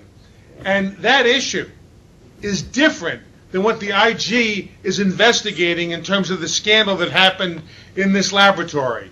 And I think that we have to look into this kind of thing because it's, at best, it's bad faith conduct to try to represent and let everybody think that you're shutting down the laboratory and then you move one unit into another building and you think you're okay, you've solved the problem. That's not an IG issue. That's an issue that really concerns the authority of our commission. And I want us to still continue to pursue that. And I'm not opposed, Bill, to Sean making the initial inquiry to Nassau County as well as to the IG to find out what happened with this latent unit and why they thought that was a kosher thing to do, because it really smells terrible, and I don't think we've given up the ability to look into that. Dr. Corrado. I would like to say, I think the issue that we need to keep in mind is latent print comparisons, because if the PD is just doing latent print development, which is something that they could do as a crime scene type function, that's an issue that may or may not concern us. My concern is if they're continue to doing comparisons. The SCUD lab report indicated that they were failing to report results of comparison where no identification was made. That means that the people, the police investigating, the prosecutors, the defendant, the defense attorneys don't know that their person may have been excluded from leaving that fingerprint. I think that's a serious issue that we need to ask, are these same people continuing to do the work? And if they are, did they rectify at least that? If they can give us a corrective action that we've corrected this issue, the other issues that came up in the audit, whether they're issues, they probably weren't as significant in my mind as that issue. So I think when you ask them if they're doing latent print work, their terminology is analyze latent fingerprints. That's kind of vague. Are they processing it to develop latent fingerprints, or are they performing comparisons against known fingerprints of persons and making a determination if that fingerprint belonged to that person or not? So that has to be part of the inquiry. And frankly, the word analyze is not ambiguous as a term of art. In this one, analyze means using the so-called ACE system. Right, that's a comparison. That means they're comparing. That doesn't mean you're developing. So you're absolutely right. I believe that when you get a chance to look at it, it was in the records that were sent you. There's a letter dated January 19th, 2011, from Dr. Buffalino, I believe, to Robert Stacy. And in it, Dr. Buffalino talks about all of the corrective action. This was in response to our 30 days. Got to do something. Get all of our corrective actions back to us in 30 days. We have it if you take a look at it. Again, I'm asking that we defer to the Section 6 jurisdiction of the Inspector General in this very unique scenario. It's not a situation where we've ever encountered it before. We recognize Mr. Schechter's motion that we're not going to feel that this is precedent setting. But for purposes of this request And this referral, I'd ask everybody to let the Inspector General look into this matter, let the Inspector General get back to us. They have representatives here who have sat here and listened to your concern on this very point and heard it. Let's just let them get their report back to us. All right, I'll withdraw the motion. I have tremendous respect for Ellen and the associates in the room today, who I apologize I have not met. And I would just ask you folks that if you find out that these people are still operating as a laboratory, that you let us know as soon as you legally can. Dr. Chen. Would it be appropriate for you, on behalf of the Commission, to express the concerns of the Commission directly to the OIG rather than to Nassau? To place our concerns on record. Have the OIG follow up, but you make it clear what we are asking. Would that satisfy everyone? Yes.